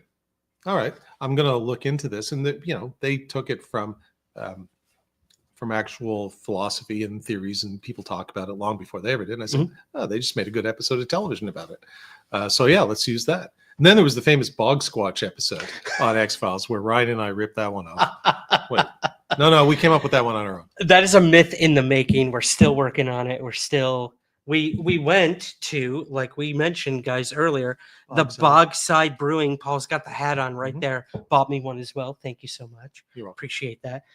We are trying to create a myth in Nova Scotia and now PEI, I guess, too. It's over here now too. They're everywhere. The Bog Squatch. It's like Bigfoot, but in a bog. We're gonna see how far we can take this and see if it can eventually become the Patterson Gimlin of Canada. So sweet. Yeah, we'll see. I just need a furry suit and I'm good to go. We're good to go, baby. Speaking of which, we had a rental vehicle that smelled quite like a bog squatch. It did. Yeah. Actually, we know what they smell like. Hey, okay, I'm out here. I don't know what's this. It wasn't us. We won't get into it. We don't want to call out the rental agency who gave this very smelly car to us, but absolutely don't. Yeah, let's just say. Although I will say my favorite starship is the USS Enterprise. So unrelated though to the rental car agency exactly in any way. Yeah. And they did us right in the end. So they did. We got a lovely car. We did. Yeah, no, I'd be like the Bog Squatch in my suit, and I'd just like, what's this? Well, then next thing you know, I ate a mushroom. I hate mushrooms. And then 10 minutes like, man, I'm tripping balls. Man. I'm cranked. Like what? That mushroom was magic. Oh man. Okay, so before we get to your number one, don't send me foraging. Please don't. Please don't. I just want to ask one more X-Files question because I think it's important. How much do you think that show influenced ufology? I mean, I know for me as a child watching the X-Files, I wanted to become Fox Mulder. Like that had a lot to do with me becoming a UFO researcher. This much. Yeah. And ufology or the UFO subculture influenced it. Vice versa. Yeah. But absolutely, I think X-Files influenced ufology more than any other fictional construct, television series, film that I can think of, which would include Close Encounters of the Third Kind, any of that stuff. Just absolutely. I think it influenced ghost hunting, all the paranormal stuff. Yeah. I think X-Files was a launching pad for a whole bunch of people to think about things differently, including myself. Although it was entertainment. It's not real, but it was entertainment that maybe, okay, well, let's take a look at this or think about this. I think it went like not always in a good way either. Yeah. The conspiracy stuff and the anti-government stuff is not good and has led us to some very dangerous places. But some of the other stuff like, hey, here's an episode on vampires. All right, let's think about vampires. Or whatever. Or, those people who travel through time together or whatever you have. And UFOs included as well, and even maybe some of the cover-up and conspiracy stuff. No question it influenced. And it was like a snake eating its tail, right? Or whatever. X-Files is influenced by the conspiracy UFO subculture, and then it begins to influence it in the way it presents it and is feeding back, and then it just around it goes like that. I think that continues to this day. I think you're right. Yeah, I think it had a lot. It's just one of those shows. It hit at the right time where conspiracies were still sort of innocent and you could fictionalize it. And nowadays we can't tell up from down, left from right when it comes to these conspiracies because people actually take them seriously, a lot of them. And it's, I will answer scary. Emmanuel 5. Yeah, I'll answer that question. I'm not doing past life hypnosis, probably because I don't believe in the use of hypnosis for memory recovery. I don't think it's an effective tool at all. But even if it is, I don't know. I don't want to know what my past lives were. Like, that's the fun part. I only want to know at the end. Like, if there is such a thing, cool. Paul, you were these 88 people or 97 people or whatever. Here's who they were. Okay, that was fun. Now there's nothing more for me to learn. All right, what's next? Where do we go from here? But I wouldn't want to know, hey, you were ditch digger number 27 in 1642 when the English Civil War was going on or something, and you got speared. Great, thanks. You were once married to a supermodel. Awesome, but am I married to a supermodel now? Say yes. Yes, I am. My wife is hot, but you know what I mean. That idea. If it was good, you'd go, oh, yeah. And if it was bad, you go, I don't want to hear about that. Right. Yeah, I just want to live my life. I love that. I feel the same way. I think, like you mentioned, if you had all these lives, eventually you have learned everything and you've lived all these lives Mhm. to get to this greater place or whatever comes after all of these lives. I think you're right. I wouldn't want those to influence what I'm experiencing now in this body, in this heart, in this soul, in this mind. Yeah, yeah. So I would have to agree. I also don't believe in hypnosis.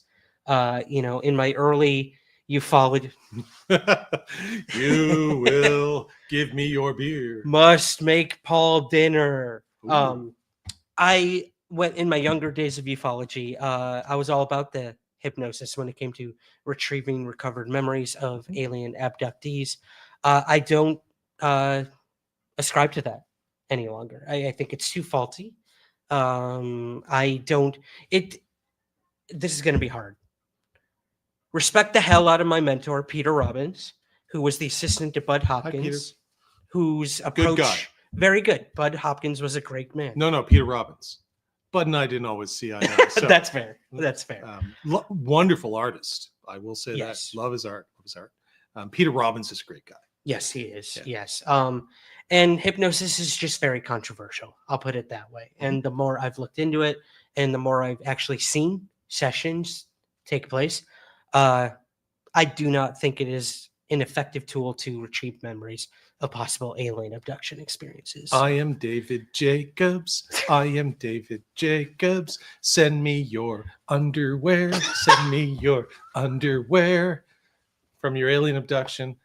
It's a little song I've been working on for my return to the music industry. Anyway. Juan Manuel, look up David Jacobs, Hmm. Emma Woods. Mhm. underwear. Yeah, just go with that one. And that will tell you all you need to know about hypnosis and alien abduction. As a memory recovery tool, at least for me. Yeah, absolutely. I do think people have used it with good intentions. I don't think Jacobs is one of them. Yeah. But I do think some people try and do it with the right intentions, but the results can't be trusted. Very good point. I've also met many people who do the hypnosis. The hypnosis. Hip hop. The hypnosis. Hypnosis. Whoa. That's our Speedy Gonzalez was impression. that? Yeah. I just got canceled. Miguel Romero, we're sorry. I'm so sorry, Yeah. Miguel. What is that? There's You something on started it. Suzanne's head. What is Huh? that on your head? Who? Me? Oh, the poll. Yes, the poll. The what Yes, poll? we will get to it. The poll. We put a poll up on Smooth YouTube. segue, buddy. Hypnosis. Wow, I just got out of that one. Where were we, Paul? Holy hell, that was a Fifth person. tangent. Fifth person. Let's get to your not number one, but the last person here that you miss in ufology. So Stuart Miller, once, I think the article, the interview he did with me, I think he titled it, Paul Kimball Likes Dick. Which will tell you all you need to know about Stuart Miller. I thought it was hilarious. Some other people thought, "Ooh." And what he meant was Dick Hall, Richard Hall. And everybody called him Dick. But he's like, Paul Kimball likes Dick. Because in the interview, I talked a lot about Dick Hall. I don't think I had any mentors in ufology, maybe Stan. But Dick wasn't a mentor, but he was the one guy I respected the most. Yeah, and I'm glad I got to meet him before he passed away in 2009. A very intelligent man, deeply committed UFO researcher, absolute cantankerous curmudgeon who brooked zero tomfoolery within ufology. It could be a little humorless to some people, not to me. I think he actually quit writing for UFO magazine at one point to protest them doing something about MJ12 or letting Stephen Greer write an article. I can't remember, but he just said, "That's it, I'm done." I think he used to write a regular column. He said, "Screw that." So Hall Dick was just a really good guy. I interviewed him for Best Evidence, Top 10 UFO Sightings. And so I flew down to his home outside Washington. And here's a cautionary tale for ufology, or anyone, frankly. But Dick was in probably poverty at the time. He lost most of his life. He was retired. He lost most of his pension, his life savings. I think it was the Enron scandal, like many Americans. And so I've only ever paid 2 people for interviews. One of them had a first name that rhymes with Dick and speaks with a British accent. And by the way, there's a new Pope. So there you go. You can do the math on that one, folks. And fair enough. I agreed. It was Nick Pope, and I agreed to pay him. I flew over, did $500, I think, for an interview. Fine. Dick was the other one. And unlike Nick, who had asked for the money up front, which totally, fine. Dick did not ask for money. I wasn't paying, for interviews. It's for a lot of reasons, low budget being one of them, relatively low budget compared to, say, a James Fox film. But also just on principle, I didn't believe you should be paying people for interviews because they were getting something out of it too. If they didn't want to do the interview, that's fine. I was happy to. And there were a few people who didn't, one or two who would ask for money. And I said, look, it's not in the budget. And they said, okay, we politely decline. I won't say who they were. Fine. Pope I needed because it was a Rendlesham Forest case. Oh. And so I was willing, Finley and I were going over to England. So fine. If I'm there, I have to interview Nick Pope. No problem. And we got along great. Dick, though, when I was finished with him, I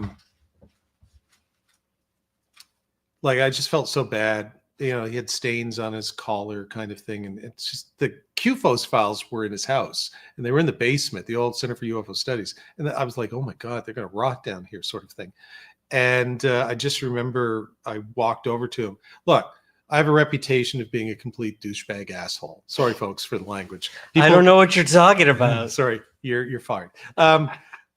And I said, look, Dick, by the way, I know you didn't ask or anything, but there's an appearance fee for being in the film. Yeah, we keep it on the QT, so don't tell anyone. Like I tell everybody when I see him, I said, yeah, it's $500 and look, it's in cash, and so I happen to have $500 in my wallet. Don't ask why, and drugs, and so.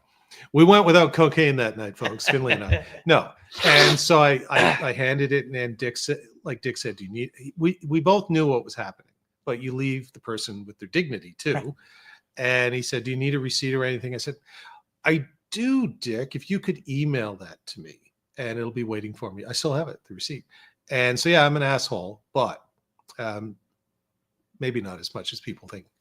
So heart of gold, baby. I would never tell that story when he was alive, but he actually told a couple people. And so I got one person who I won't mention saying, hey, I hear you're paying for that documentary. And you said you weren't. And I was like, okay, no, we're not. That's sui generis kind of thing. Yeah. But yeah, that's where he wound up after years and years. The UFO Evidence, volumes 1 and 2, which are seminal works in ufology and in terms of evidence. He was a regular contributor on UFO Updates, one of the best, probably the best, I think. Just a super sensible guy, nice guy too. And life did him dirty.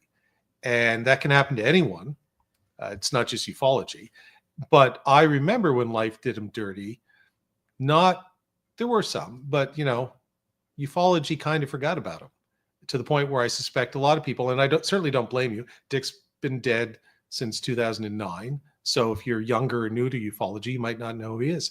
But he's not been whitewashed out of ufology, but I think he's been largely forgotten by, I'm pretty sure Jeremy Corbell has never referenced Dick Hall. He might have. And if he has, I'll apologize to Jeremy. But I suspect I won't have to. And, et cetera, et cetera, et cetera. And Dick was not the flashy Lou Elizondo bauble or whatever, he wasn't spinning crazy stories. He wasn't, hey, Bob Lazar's awesome, blah, blah, blah. Dick was just like, here's a case, here's a case, here's a case, here's a case, here's a case. Here's the Condon report. Here's why it's wrong.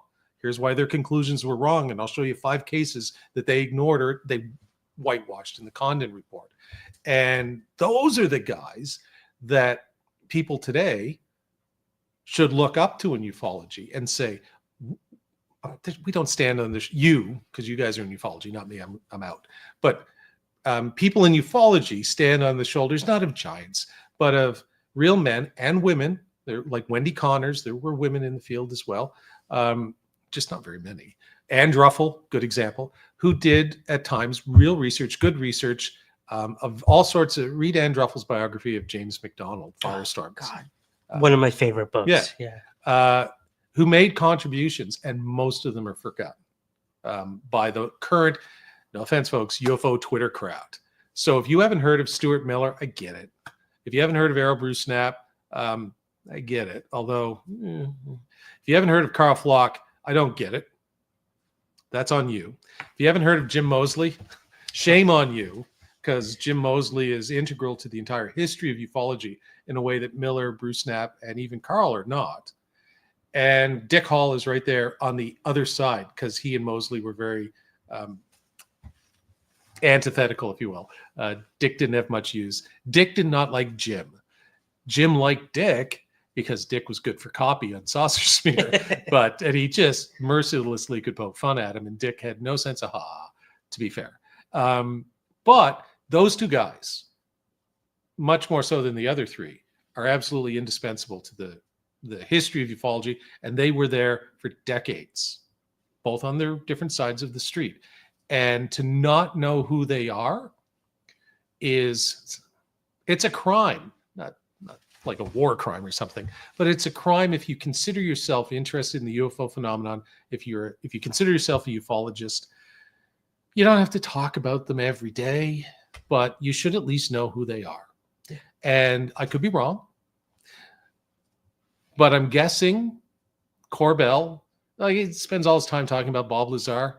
Oh, go read UFO evidence. Have you, Jeremy? I suspect he hasn't. Again, if he has, cool. I'm going to ask him what's on page 96, and let's see if he can pull it out of his copy.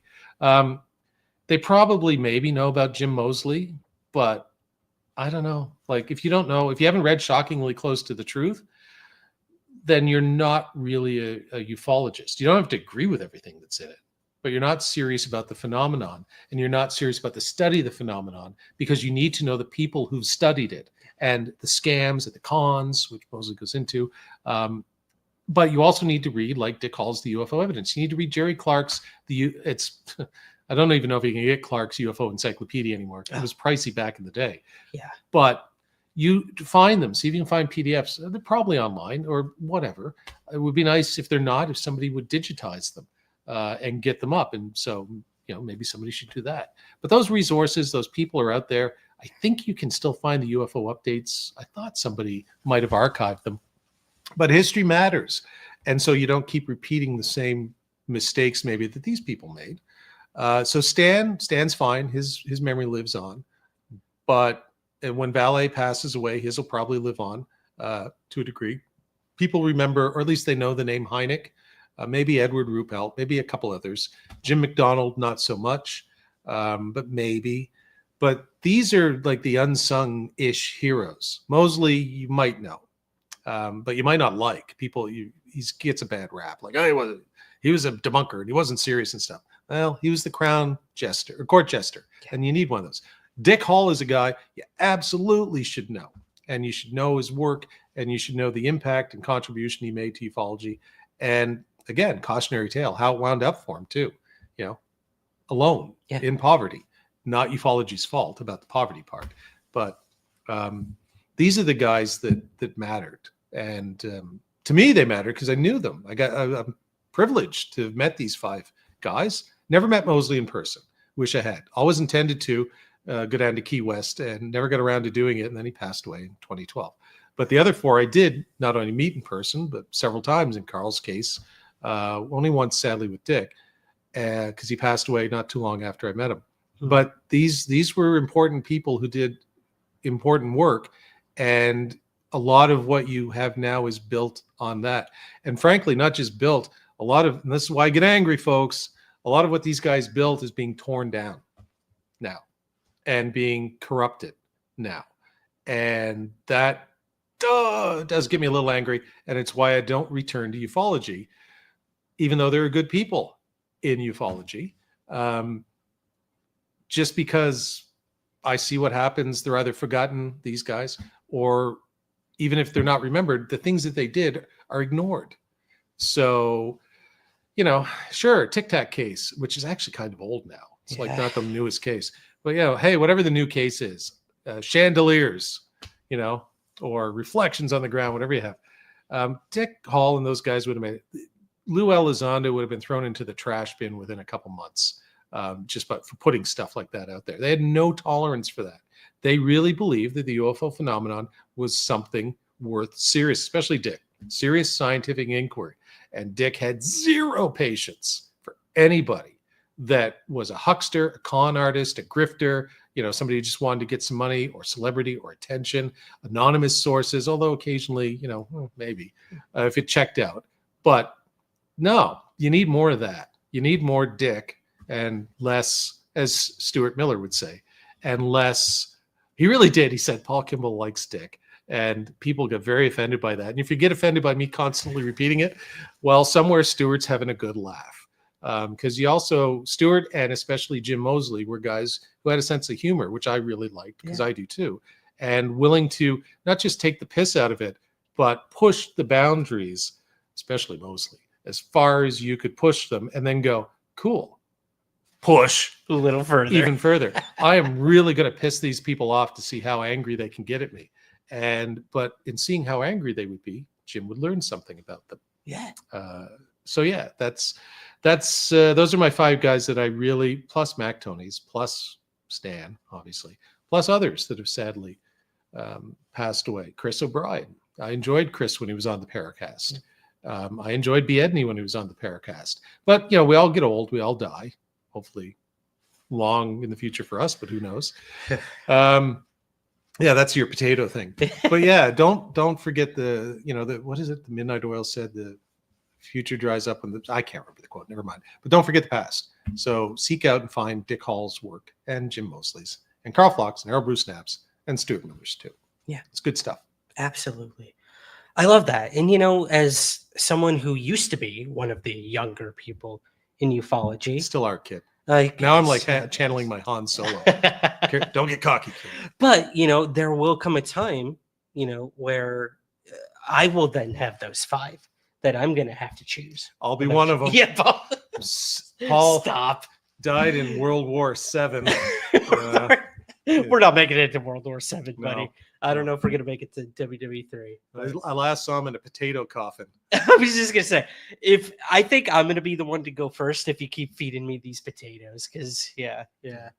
Boy. Wow. Ryan's like, you won't be one of the 5, Paul. Sorry. You might get a mention. That's my honorable mention. Honorable Okay. mention. So I think this is a perfect time to go to our poll on YouTube. Yeah. So I poll? asked of the public over here. This better not have anything to do with me. It does. Bear with me. Whoa! What was going on? What did there? you just do? I don't know. I'm playing our own live stream. Where did we go? How meta? I don't know. Okay. So here was our question, Paul. Oh. I asked, should Paul return to ufology? Hey, we're frozen. Oh yeah, what's going on? Oh, I froze it. Or I paused it. Here we come. We're coming back. Hopefully you can still hear us. I'm gonna vote so that we get the results. Oh, it won't let me vote. What is happening? Perfect. What is happening? Oh my gosh, Suzanne, I can't get the results for some reason on my end. Ryan Sprague, tech Titan. Guru. Tech guru. Is the Elon Musk of live streams. Oh, I wonder if I could check it on my phone. Wait. So what was the question again? I asked, should Paul Kimball return to ufology? Oh, can I vote?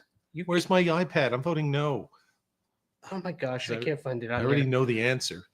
Suzanne, what are the results? Can you let us know, Suzanne, what the results are? Take your time. Take your time. I get Ryan to do this, but he's terrible at rhythm. Why is it not showing up in here? That's such a bummer. Oh, We'll get to it. Oh, he's holding up a piece of paper. Okay. Let me see if I can read that. I got it. All right, guys. Should Paul return to ufology? 63% say yes. No. 5% said no. No. 11% said Wait, there were more options. he never left. 11%. And 21% said ask in 5 years. Why is this the one election I win? I ran for office in 2017, got beat. Oh yeah, tell us about that. Actually, I'm glad I lost too. You were going to be the mayor of no, I'm kidding. No, I ran for the equivalent of the state senate for you Americans, the provincial legislature in Nova Scotia. It's really cool. Florida's still counting votes. Florida's right, still Florida. counting. Yeah, Clayton Park West District 21 is still counting votes. Yeah. No, yeah, I finished. Funny story though, when I ran the party that was in government, I was running for an opposition party, the Progressive Conservatives, had a couple of operatives. They were young kids, like teenagers. One of whom I became friends with, John Grant, if you're watching, and they started spreading around stuff about me, like Paul Kimball's a crazy UFO wackadoodle and everything. Whoa. Me, arch skeptic, evil doer, Darth Vader of ufology, and now I'm getting hit with it too. And I thought it like you got one of two options, folks. You could get really angry, or you could do what I did, which is, hey, because they were leaving me indoors doing stuff like, and I posted it on Facebook and I said, yeah, it's funny. I said that. Sure enough, it's out of context. It's all out of context. But yeah, I would do this to me too. Embrace it. Yeah, I embraced it. So one of them, never became friends or whatever. But the other guy, a guy named John Grant, young guy, we had dinner, I think last year or whatever. He's a good guy. And I said, it's the highest form of flattery. You guys actually think I'm a threat and the party I was running for, the Progressive Conservatives, had finished third, like for 20 years in that riding.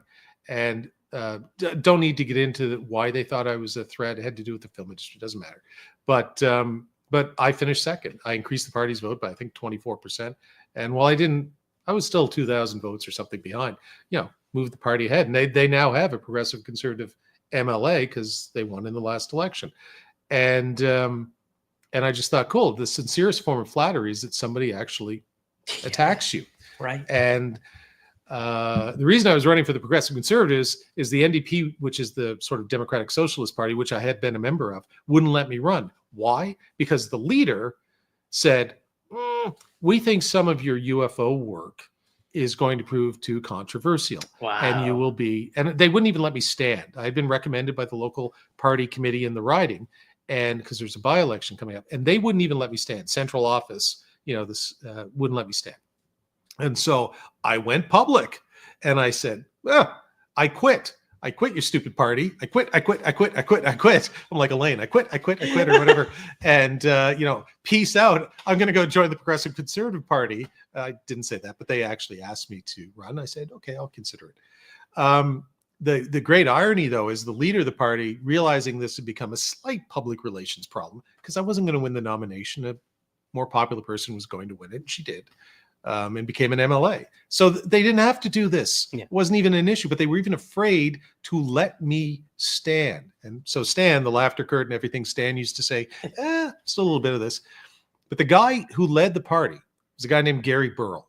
And Gary Burrell is, he's not the leader anymore, but he's an old line socialist from the 60s. Like he was Bernie Sanders on steroids. Ooh, kind of thing. I like this guy. No, you don't. He was Bernie Sanders. He's a nice enough fella. And he called me up to apologize, and I listened to his apology, and I said, thanks, but no thanks. I'm not coming back to the party. Done. He was a United Church minister. So my line was, wait a second. I don't believe UFOs are space aliens. I just made some films as part of my job where I gave people who do the opportunity to speak, and I'm willing to entertain the possibility. I think there's a serious scientific mystery here. That's me. You literally believe a guy was resurrected from the dead, walked on water, cured leprosy, and God knows what else Jesus is alleged to have done. That's where you come from. And I'm the guy that's got a problem? And I didn't say that to him. I have said that since. And hey, look, I respect everybody's religion. My grandfather was a Reformed Baptist minister. But it does tell you something that maybe Stan was a little right about, even this was 2015, 16, that there's still a bit of a, don't get too involved in this because they will use it against you. And by they, I don't mean the dark cabal of evil, just whoever. Right. But there it is. You believed a guy walked on water. And oh, by the way, I assume you believe in the Old Testament too, that God parted the Red Sea, and maybe it's all an allegory. I don't know. But come on, really, UFOs, that's the line in the sand. If UFOs are the tame thing, then wow. I know. Wow. So yeah, that was my political career in a nutshell. I would never run again. But I did better in this poll. So thank you. This is a poll. Wait, no, I lost this poll. They want me to come back. Oh, geez, I lost again. They're going to pull you back in, Paul. 5%? Come on. You know guys what don't else want me. Jesus created? Potato fudge. Potato fudge. Yeah. So I'm gonna try some of this potato fudge as we wrap things up here I do because food shows too, so this is exciting. he does. Here we are in Home Sweet Home. Amy Murphy, you're fired. Ryan's hot. He's our new host of Home Sweet Home. Ooh, sweet. And we're going to start with an episode on potato fudge. Let's More see how work. let's see how he does with food. While we do that, This is an audition. we do want to let you guys know that over on our Patreon, we are going to be doing a bonus episode with Paul. Now, we did the top 5 people he misses most in ufology. Tell them what we're going to be talking about over on Patreon, Paul. Oh, the As his mouth is full. the 5 people that I wish would just go away, not die. I can't stress this Let's enough make that- because we've just talked about 5 people who passed away. Yeah. But your 15 minutes is up. Go away. You do nothing but bring the field into disrepute, and I hate you all. But hate's a strong word. There we go. And in the great words of one Eric Bischoff, what is it? Controversy creates cash. So if you guys want to help out somewhere in this, guys, head on over to Patreon. Our bonus episode where Paul breaks down the people he wants out of Wow, ufology. Jesus can moonwalk on water. Thank you, Emmanuel. Oh, I didn't know heck that. Yeah. Yeah. Are there any questions we missed? I would take one more. Oh my question. gosh, yes. Let me go to the star. Trying to help out your fans here. Oh, yes, here we go. Oh, this is a good one. Oh, don't say that. Paul, where were you during the Phoenix Lights? I It's did. very hard to this day to debunk it. Military aircraft are never so audacious, visible. Yeah, where were you during the Phoenix Lights? Did you hear about it when it happened? And what do you think of it? I was probably asleep because it was pretty early in the morning here. Yeah, Never been a fan of the case. really? Didn't make my film, and I didn't vote. I had one vote, but I had like 60 ufologists. It wasn't even close to being one of the top cases when I did my poll of ufologists. I think I got like 4 votes. Okay. And I would say to everybody, hey, do a top 10 list kind of thing. Yeah. Now, to be fair, I didn't send a ballot to Lynn Katai, the Phoenix Lights lady. Yeah. But yeah, most of the people I knew within ufology didn't think very highly of it and tended to accept most of the government's explanation, if not every single detail. Yeah. But I will also say it's not a case that I have ever looked into extensively, other than being lectured on it by Lynn Katai in a hotel room. Sounds wrong when I say it like that. There were other people in the room. It was a UFO orgy at I think it was the Laughlin UFO conference. Oh, And she was very nice, but she really started going on about the Phoenix Lights. before my time. And I was just Yeah. like, I don't care about the Phoenix Lights. I don't. I got better cases. Them's fighting think. words. I like it, but I understand. Yeah, and to people who like it and whatever, or any case, fine. Yeah. Roswell, I don't buy Roswell, but if you think it's a good case, cool. Like, just you do you, boo, Exactly. and I'll do me because I'm not in ufology. That's what he thinks. Yeah. Join us over on Patreon, guys. We're going to go over there and do our top 5 who need to get out of ufology. Maroon pig coconut squares Let's for do it. everybody. And I'm going to try this Potato potato fudge. fudge for the very first time. Here we go. Bottoms up, guys. You want some or no? Oh, I'm eating coconut. Okay. I've already hit potato fudge. Lots of it. How is it? This is your audition. Mm. Let's see if you can do your best Amy Murphy impression. Oh, Yeah, that's pretty good. Paul, this is the best thing I've ever had in my mouth. Listen, folks are going to think we're mean. Amy actually said that once in an episode of Home Sweet Home, which is a food. They go to restaurants and stuff. And she said, she was eating something. She said, this is the best thing I've ever had in my mouth. And everybody on the crew, including the person who ran the restaurant, started laughing. And it took Amy about 2 seconds to go, oh my, what a double entendre, what I just said. Oh my God. This is incredible. It actually really is. Though. Yeah. I don't taste potato like at all. It tastes like almost a maple chocolate fudge. Yeah. There you go. Oof. Love it. Cannot stress enough, guys. Come to PEI. Go to the Potato Museum. And go mini golfing with Ryan at, God, I always forget, River of Adventure with the lobster. Yep. If you want your ego stroked, then yeah, for sure. Paul, thank you. Thank you for I think this is going to be awesome for newer people getting involved in the topic to learn from these individuals. I've learned about 2 of them today that even I was not aware of. So I'm looking forward to digging into their work as well. But yeah, any parting words for our folks here, and where can everyone find what you're up to? I don't want them to find me. That's fair. I'm a very private individual now. I Yes. find me on Twitter, Facebook. He's a hermit. I'm a hermit. Stuart Miller, Errol Bruce Knapp, Carl Flock, Jim Mosley, Dick Hall. Those are my final words. I love that. I love that, guys. Again, you can head over to Patreon to hear our bonus episode. That should be out very soon. Like, subscribe, all that good stuff. Leave us a rating and review on Spotify and Apple if you can. We would really appreciate that. And yeah, I'm heading out. I'm heading back home in just a couple days here. But this has become our. I know. I'm so sad. But this is like our new tradition. We do an episode every time I leave. And I couldn't think of a better person and a better topic to discuss tonight with you. So thank you again, Paul, for coming on. Appreciate that. This show's trash. I got a dip. No, just kidding. So we Inside are. joke, folks. It's yeah. You'll get it. You'll get it soon. Promise. Oh. Thank you so much to all of you guys for joining us tonight. Regulars, new people, people watching in the future, in the past, in the present. In the year 2000. In the year 2000. Didn't we just make that joke like 2 days Yesterday. ago? Yeah. Okay. Awesome. Yes, and be sure to check out Haunted on Eastlink if you are in the Nova Scotia / Maritime. Where's your beer? Give me your areas. beer. Yeah, I You're know. cut off, dude. This dude's done. He's done. I'll put links for all of that stuff, guys. You can watch past episodes of Haunted on the Eastlink YouTube channel right now, with more to come in the future.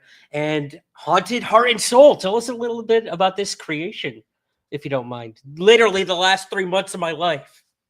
It's a spin-off from Haunted, which is the show we've been doing for, I think they're on season 15. I can't remember.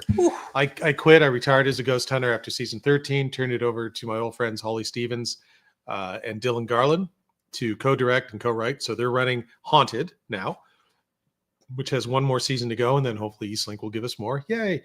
And I created Haunted Heart and Soul, which features Ryan as one of the investigators, Amy Murphy, who we just made fun of, as another one, Kim Moser. Both of them were on Haunted at various times in the past, as was Ryan, and Chelsea Lassell, who is sort of a medium kind of ghost investigator, definitely a ghost investigator, urban explorer, all sorts of stuff. Really cool person. And it's a slightly different show than Haunted. This one, more heart and soul, I guess. More about the stories of the ghosts. Whereas on Haunted, we would often do our experiences. They do that too. But these guys really dig in to the ghosts themselves and the stories of the properties and interview witnesses and all that, which, to be fair, Holly and I used to do, mostly Holly. And we stopped doing it after about season 3 or 4, I think. So they're two kind of different shows. It's nice to have a franchise. We call it the Haunted Universe. Yes. And I'm very happy that Dylan and Holly, they'll be starting up a new season in September. And this season, I just co-produced it with my partner, Ron Foley McDonald.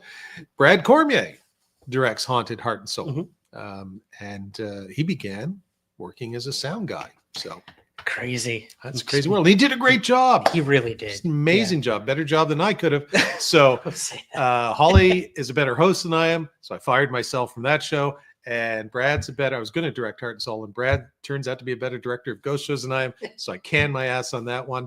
So the person who gets fired most by me. And I just fired myself again from UFOlogy. Done. Yeah. The triple whammy right there. I love it. Shout out to Brandon Cadman. BCAD. BCAD. There you go. If you're all right, watching that's this, it. buddy. That's all we got. That's all we got, guys. All right. Again, we're going on 2 hours here. So we're going to cut this here, go over to Patreon, head on over there, check out our bonus episode. Yes, Paul beat me in miniature golf. He will not let it go. I won't. It's a long drive home tomorrow, Ryan. It is. I know. I can't wait to listen to more of your incredible music. A lot of Queen. We Are the Champions being played over and over again. We are the champions. We